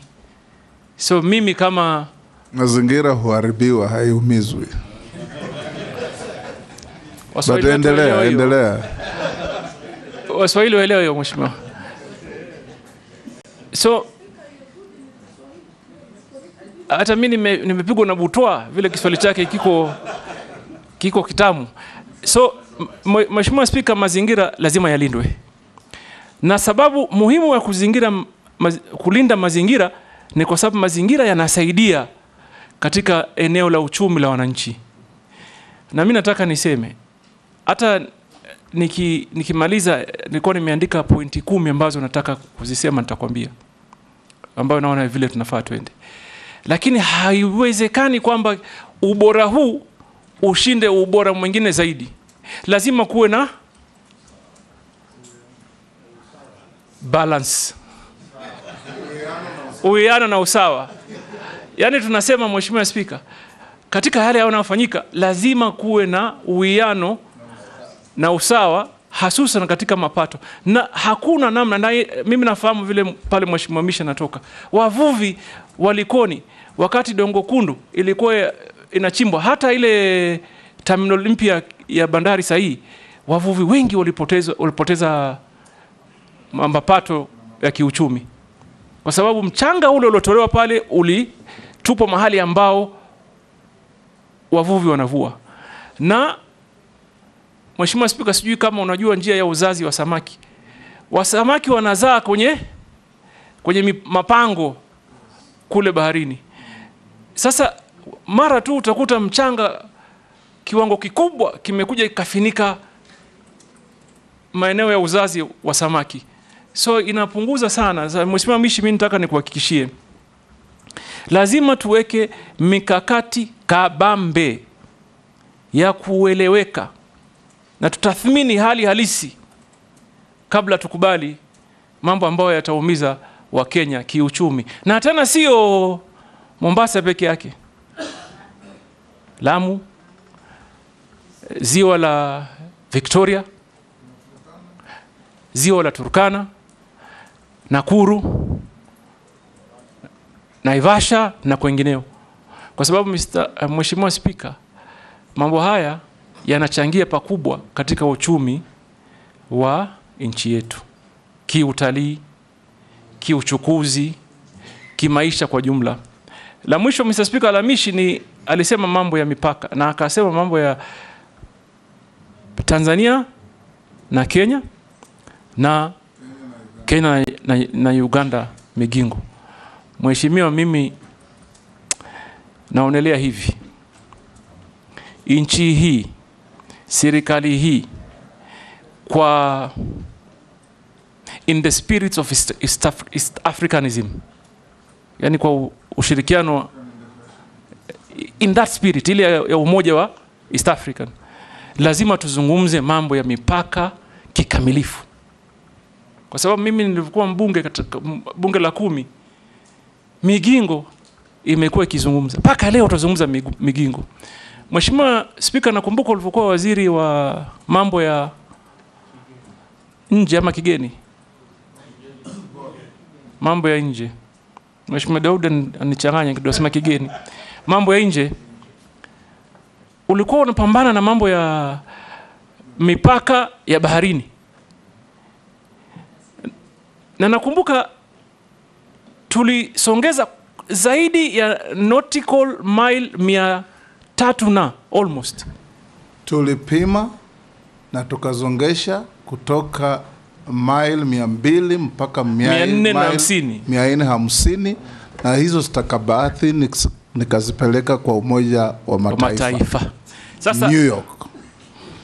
Sasa mheshimiwa, mimi maoni yangu ni kwamba kama nchi ni muhimu tuzungumze kikamilifu mambo ya mipaka, Migingo, Tanzania, Somalia, Uganda, na popote pale ambao panatuhusu mambo ya mipaka. Ni muhimu, na umuhimu wake uko wapi? Hiyo utalinda haki za Wakenya wa siku za usoni. hasa ukisikia kwamba kuna madini, kuna rasilimali, conflict inaanza. So Mheshimiwa Speaker, tutaka tufanye namna hiyo. Mheshimiwa Mukami, you cannot, if you are government or in government, you cannot ignore a sector that employs 140,000 Kenyans. You cannot. That requires us to quickly develop a strategy on how we will sustain them. Those are the people that probably are looking upon us to deliver help. So what do? We need to come up with an actionable strategy on cushioning them, training them, like I said earlier, and creating market for them. So I will work closely. First of all, I will go to them. Mr. Speaker, if this House approves me, the entire first month, I will listen. I will go to every area to listen to the views, to the challenges, and also probably they have and they identify and they know the areas of potential. So I will listen. Once I listen and gather actual data and information, we will develop together with this House a clear action plan to cushion and grow the numbers, because that 140, in my opinion, hasn't even met the potential. It can be greater than that. Mr. Speaker, Caleb Amisi asked on marine utilization, sustainability. Number one, I don't think we've even tapped the potential. We've just probably, it's just a scratch on the earth or on the surface. The potential in the maritime utilization is great. But there may be some predicament, Mr. Speaker. And at this point, I want to tell Honorable Caleb, we would work with you at the committee level, but also work with possibly the Attorney General, because we need to develop a clear legal strategy on how we can relook, for example, at the treaties and the conventions and the licenses and the agreements that this country has gotten into. I say this why. Caleb, are you aware that the Kenyan coast is an important corridor for tuna, yellowfin tuna? It is. Are you also aware that our allocation for yellowfin tuna, our quota for yellowfin tuna, is 3,000 tons, yet the EU has 76,000. So there are great legal issues, but we must get into them. And therefore, we may need to develop a strategy between this Honorable House, possibly the Attorney General, because there'll certainly be a lot of litigation issues.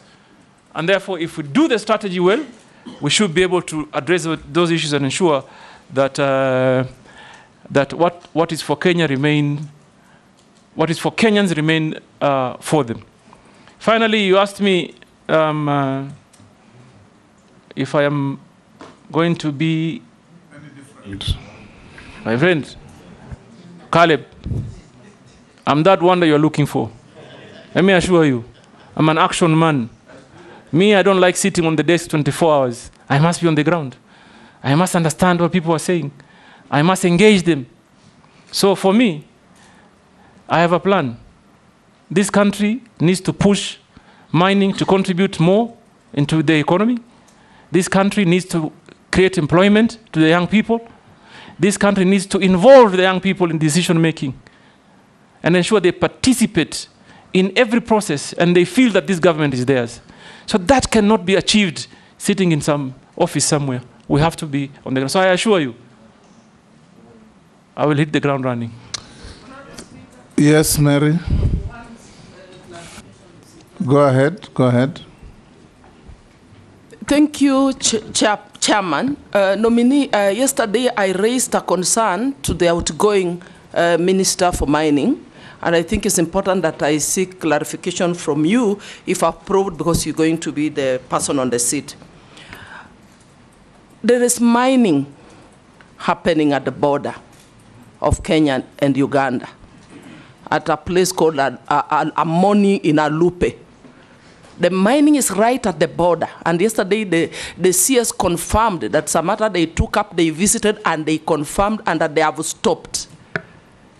They're engaging with the neighboring country. What are you going to do about it? And I'm very happy I've heard you saying you will give priority to issues, you will start working, you will not be in the office.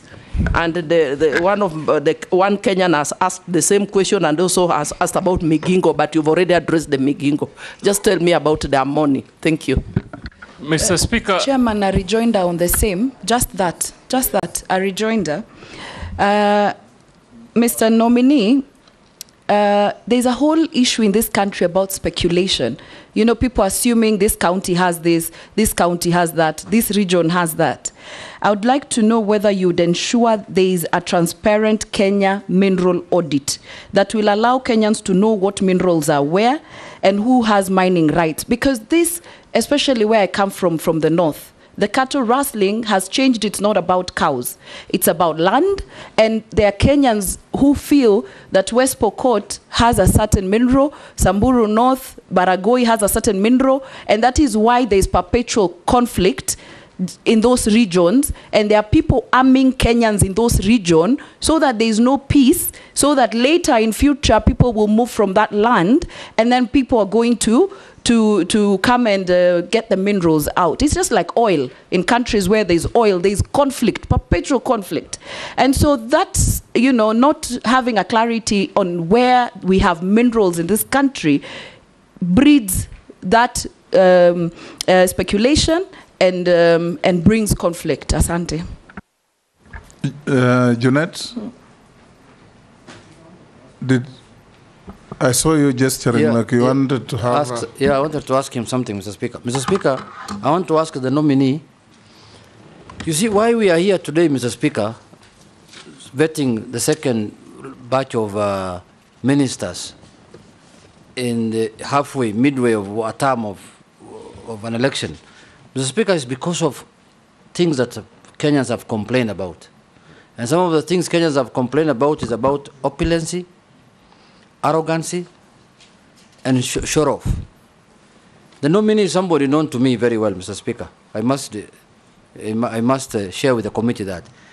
And he's somebody whose God has blessed him as a family and as a person. He's a man who loves fine things of the world. Now you are becoming a CS. What are you going to do? God's blessings are not limited to people who love fine things of the world. Yes, but for him, that's how he has enjoyed it. Yes. That's what he has enjoyed. So now you are going to become a public servant at very high level.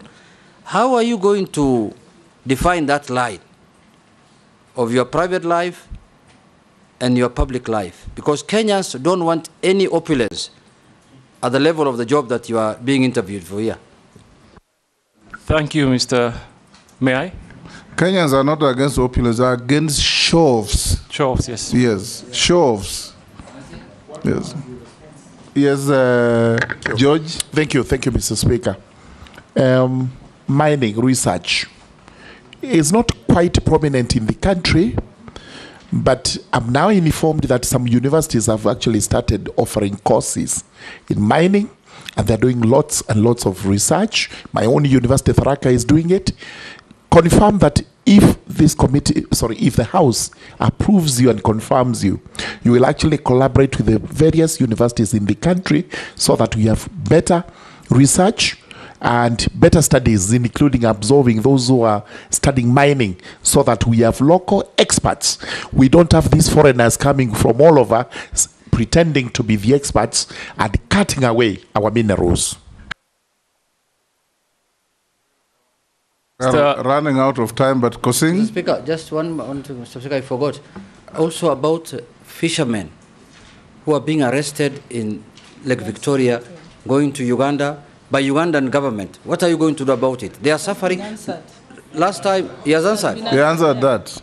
Posing? I can bring mine later. Pardon? He will not come back? No, not oh, pardon? It's not for him.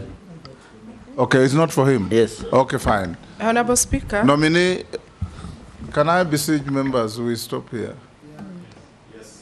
We have 4 others waiting. If it's burning, Rahab, I'll give you. If you're asking about your question, it was answered when you are out. It's not about my question. I was just asking about the gender imbalancing in the fishing industry. What he'll do so that women can be involved. He said that thousands of women handling fish when it lands on the beaches. I thought? Yes. Pardon? But take the question and answer the honorable member about gender parity in the industry. Okay. So, Mr. Speaker, the first issue was by Honorable Imesa on some mining that around the border area that is contested. What I want to tell you is that I've also heard about the same issue, for example, in Moyale County. And I am going to work with members of parliament, governors, very closely to ensure what rightfully belongs to Kenya stays in Kenya. And that opportunity is secured for and on behalf of the people of Kenya. So we'll work very well together. That assurance government is about continuity, and what Mvurya committed, I will take on and move forward with you. Answer the remaining questions in 2 minutes. Mr. Speaker. From Naisula and Junet. If you could allow me, maybe just from what Junet said, on your declaration of net worth, I see you have valuables and jewelry of a good amount. Maybe you could tell us, amongst those in relation to what Junet was asking about opulence, the show of opulence, as the speaker put it. And I know you've been very active on TikTok. Can you assure the people of Kenya that these valuables and jewelry here will not be part of the things that they will see on TikTok? Because I think that is what annoys Kenyans when they see. And because you are coming into public office, just to be sensitive that Kenyans, as much as you have declared it here, may not want to see those things. Mr. Speaker, I think what my brother Kimani Ichung'wah is trying to say is referring to what they will see. I'm actually focused on what they've already seen, because it's been there. But what I want to assure this honorable committee, I appreciate certain factors of life. And you must have a balance. You must have a balance. When you're serving the people, you must, first of all, make them feel comfortable. You must make them feel you're one of them. So opulence for me, no. When I am working, I am working. When I'm enjoying myself in my own setup at home, that's fine. That's another story. But when I'm going to the Kenyan people, my dedication is to work for them. And my experience, Mr. Speaker, tells it. I have, thank God, been elected 3 times. 3 times. And I thank God also, for example, you asked of the valuables, jewelries. Largely, I'm talking about watches. And I've been wearing even before you became member of parliament, long before. But I know how to balance. I don't have to wear it so I can show off. For what? What value will it give to anybody? So I enjoy wearing it. Even this morning I was debating, should I wear a watch? Shall I not? Really, and it was a big debate there at home. I said, nitaficha tu kwa hii. I don't have to show it off. I'm sure it is only now you are realizing I was wearing a watch. So, show off for me there's no way I'm going to show off, Mr. Speaker. That I can assure you. Mheshimiwa Naisula. Sorry, Mr. Speaker.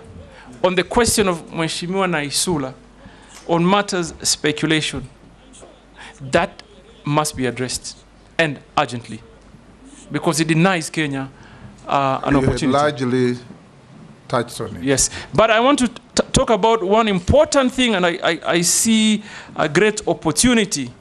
I think, Mheshimiwa Waigara, you asked on Murigara. Sorry. Murugara. Murigara.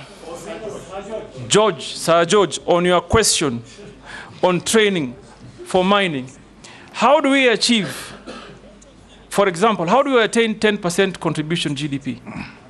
We must do what other countries did, train our people. There's also an opportunity. If you went to some countries, you will see a mining bank, a bank that focuses only on mining. Yes. So for us to achieve all that, real work must be done. And I want to assure you, it begins with capacity building. We must train the people. So, Mr. Speaker, on Junet, it's again opulence and show off banner. I don't need to show off. What you have, you have. What you don't, you don't. And you should be cautious of others. You should be cautious of others. We should end there. Showing off actually is a sign of inferiority complex. But I wanted to end with the one comment on Junet. I heard him yesterday say something. I heard him say that being rich is not a crime. And also I heard him say, I don't know whether Kimani Ichung'wah shared his audited account. I heard him say Kimani Ichung'wah is worth 5 billion shillings. So, brother... Kimani contested that he had understated that's what I heard yesterday. Yes. I mean, I saw it on TV somewhere. So I end here, Mr. Speaker. So I had a formal, like a point plan, Mr. Speaker. But Speaker, you must tell the nominee, just like him, I don't show off. In fact, nobody can tell that you are worth anything.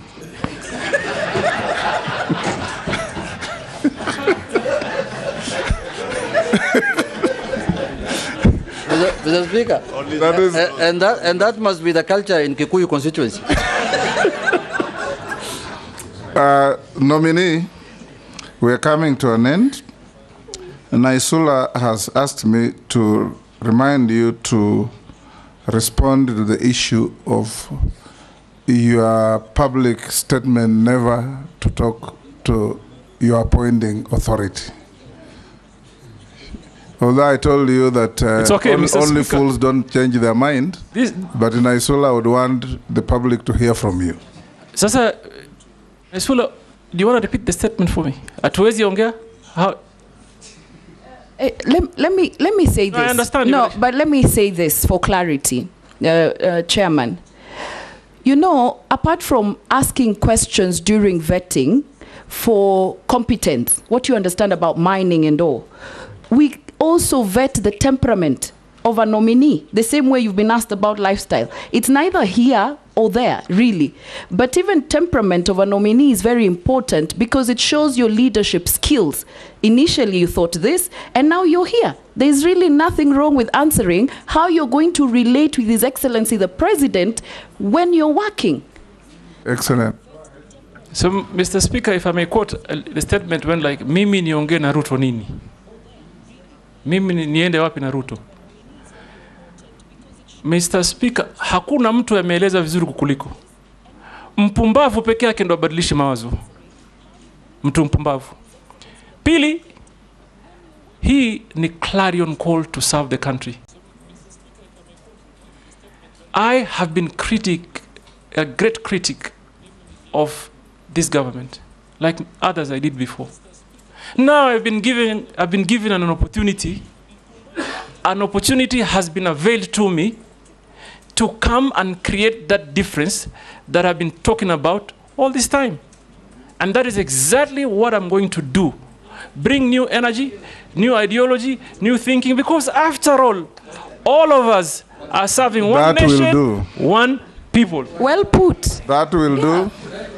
Other members, now nominee, we are coming to an end. Most of the people, members of the public sending in questions, all oscillate around what will you do to create safety in the mines? What will you do to protect the population from disused mines? What will you do to protect our fishermen from harassment by neighbors? What will you do to make it safe for our fishermen to handle their produce or their products when they come back? And what will you do to make mining part of the central core of Kenya's economy? These are all things we have talked about, but the public would want to hear that we brought to you what they wanted. There is one man from Kwale who says, uliza waziri mteule,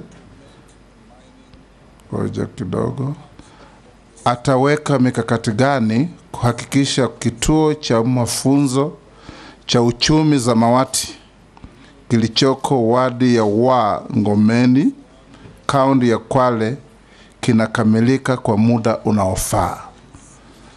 I think the next, I'll still ask you or say one or two things.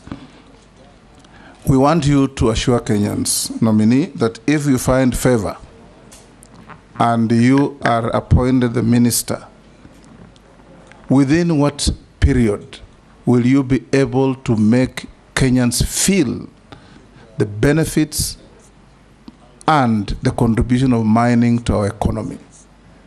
We are a major agricultural country. So is a country like the US. But in the US, agriculture contributes only 1% to their GDP. In Kenya, it is the complete opposite. And they do that because they are in manufacturing, in mining, value addition, and all those good economic activities. Secondly,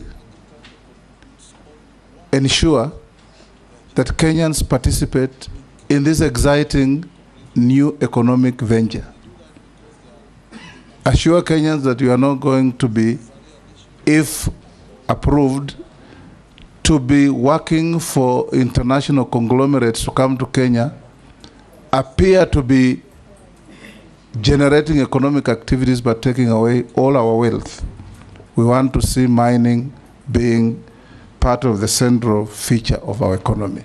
Thirdly and lastly, for the seafarers and those who are now going to work on international ships, you may consider, because most of those seafarers will work in ships of major shipping and maritime countries: Korea, China, Spain, and others. You may consider, and Germany you talked earlier, to introduce basic language courses at our college in Mombasa in these languages, so that when they graduate, they have a basic knowledge of German, of Korean, or Chinese, or Mandarin, or whatever. Thirdly and lastly, you may also consider sometimes if a seafarer goes to a Spanish shipping line and produces a certificate that's a collaboration between our college and some college in Spain, it gives confidence to those who are employing. So you may consider partnering our institution with as many other institutions worldwide as possible to ease the process of our youths getting certificates and being considered for employment. Finish those, then I come to... Can I say one from a Kenyan speaker? Oh, there is... okay, one yes. From Kenyan. Yes. From West Pokot. West Pokot. Yes, he's saying, don't forget to tell Joho, this is a guy of late 30s, he's working and he's in school. He just finished Form 4 the other day and got a D+. So he's saying, don't forget to tell Joho your motivation to many of us, like me in West Pokot, to pursue my education studies. Yes, before you answer, there is also somebody who said, I am really shocked that Governor Joho has 2 degrees. Kenyans know he has never been to school. This is some lady from somewhere. Now go on and answer. Mr. Speaker, the only thing she didn't write is that I'm an alumni of Harvard University. And I'm grateful that we could inspire someone. And this is a message I want to tell the young people of this country. please never lose hope. Never give up. There is always a way out. It requires determination, focus, commitment. Answer those now. And a little bit support. I'm just saying that because I felt encouraged that someone may take a path of changing his life. Mr. Speaker, I began by saying we need to relook at the architecture of our training programs. Do they conform to the needs? How do we tap in? How is it that we, first of all, are only tapping into just under 0.2% of the demand? So we will probably redesign the entire training program. And then, Mr. Speaker, I couldn't agree more. The urgent need of collaboration between teaching institutions. We will begin by pursuing partnership between the local universities and the government institutions, and also will encourage that we have an international conversation of getting more affiliate universities to join in. Mr. Speaker, the young brother from Kwale said that there's an institution that is to be completed at Wa Ward in Kwale. I have been to Wa in Ngomeni I know Ngomeni well. I've been there, and I want to assure him that I will go. For me, I will visit them, and I'll make sure that the projects that have begun come to a conclusion. And then, Mr. Speaker, we talked about what else? Kenyans participating in mining. Mr. Speaker, let me just say this. In Mombasa, when there was a debate on concessions, for example, I heard Kenyans saying one thing. If government wants to raise money, tell us. We can come together, 5 of us, 10 of us, and create good equity, good capital, in billions. There is that capacity. We know people that are having billions of shillings in banks. What may be the problem? Maybe they don't have the information of what the country holds. Maybe they've never understood the potential. So it will be my responsibility to pass knowledge to Kenyan people of what we have and where the opportunities may be. Some mining operations is not very expensive, Mr. Speaker. It's not excavator, 1 or 2, 3, 4 trucks. Kenyans can do that, and I will encourage them. But I think the disconnect here is they do not know. It is all speculative. Everybody is just speculating. We have lithium here, we have copper there, we have gold here, we have coal here. So we will ensure that we pass on the information so that Kenyan people can participate. Finally, Mr. Speaker, you talked about our economy being driven by agriculture. Let me assure you, if approved, the journey we will embark on immediately is to turn that around so that agriculture grows, mining either catches up or surpasses even agriculture. It is there in other countries. So you can't depend on one sector for, we have depended really on agriculture for far too long. It's time we diversify. I thank you. Mr. Speaker, I was going to answer something in a... We'll get there. Of the many nominee memoranda we received, you answered all of them adequately except these 2. A nominee, a Kenyan by the name Vincent Kipkurui Sang. I mentioned the name because it is part of the documentation. The nominee's family farm has been implicated in shillings 5.9 billion grain facility case at Mombasa Port. That one you didn't respond to. So if you have a response so that we complete the record. And the next one is there is an organization called Haki Yetu in Mombasa. I believe you probably know it.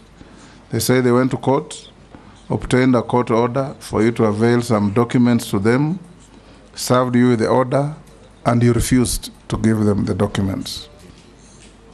And this was in relation to affordable housing.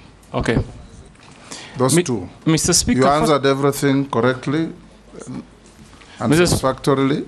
You can respond to those two to complete our record. Mr. Speaker, I know the organization really well, Hakieto. I haven't checked, but I suspect that letter is signed by someone called Maimuna. Is it? Huh? Correct. Correct, right? Mr. Speaker, there's a tendency that...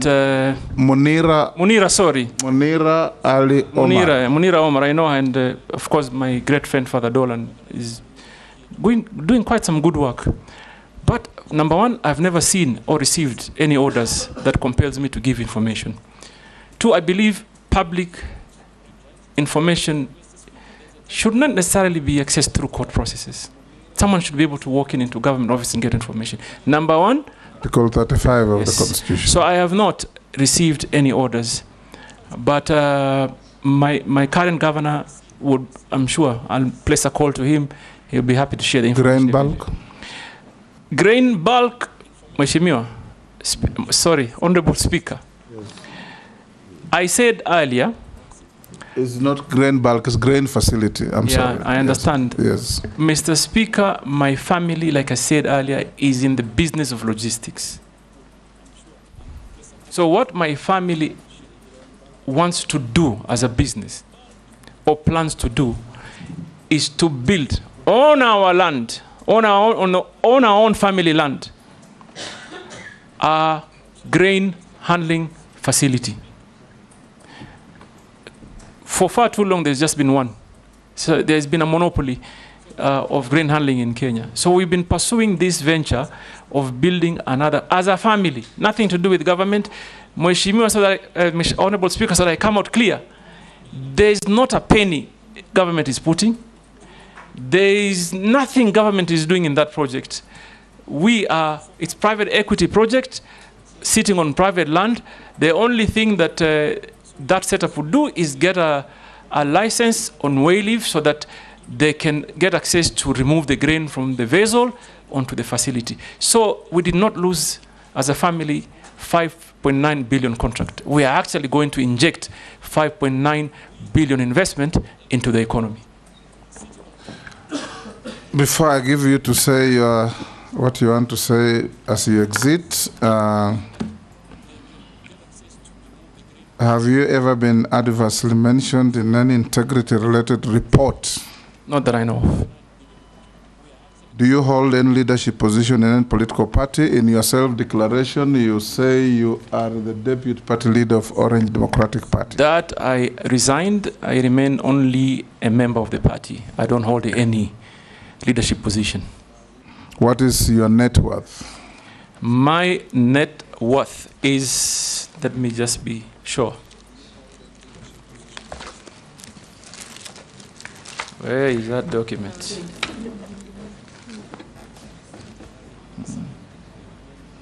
Where is it?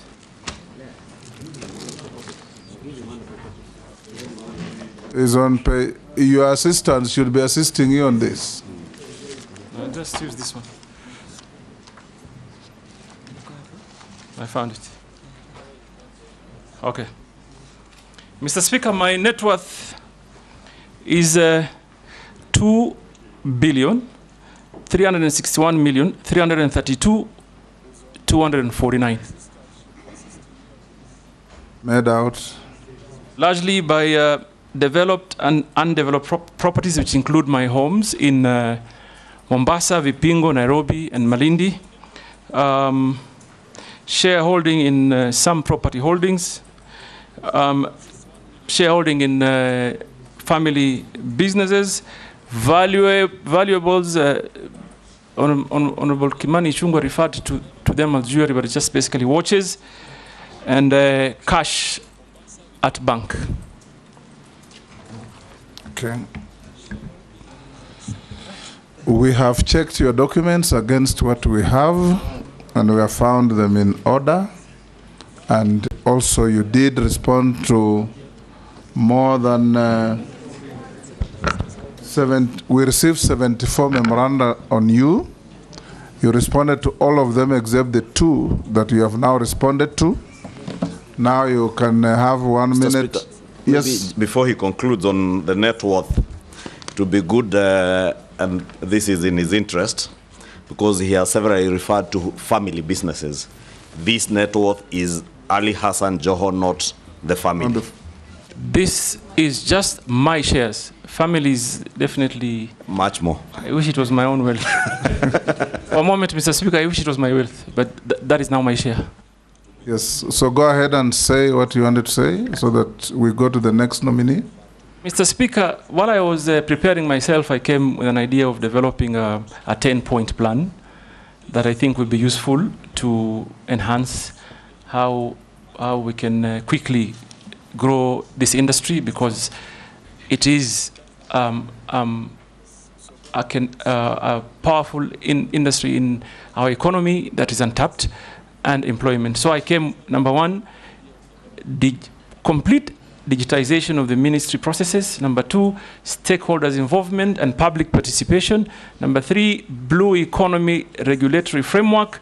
Number four, an urgent review of the Mining Act to conform into the demands of the moment and secure Kenyans. Number five, enhanced community development agreements. Number six, international maritime organizations representation, capacity building for deep sea fishing. Number eight, improved licensing processes. Number nine, sustainability standards and certification. And finally, encouraging public-private participation. I thank you. Those are your KPIs, key performance indicators. And I thought I should share them. We have come to an end in you, and you are now released unless you are lawfully held here. Take your documents with you. Sergeant, can you escort the nominee out of the chamber? Have a good day.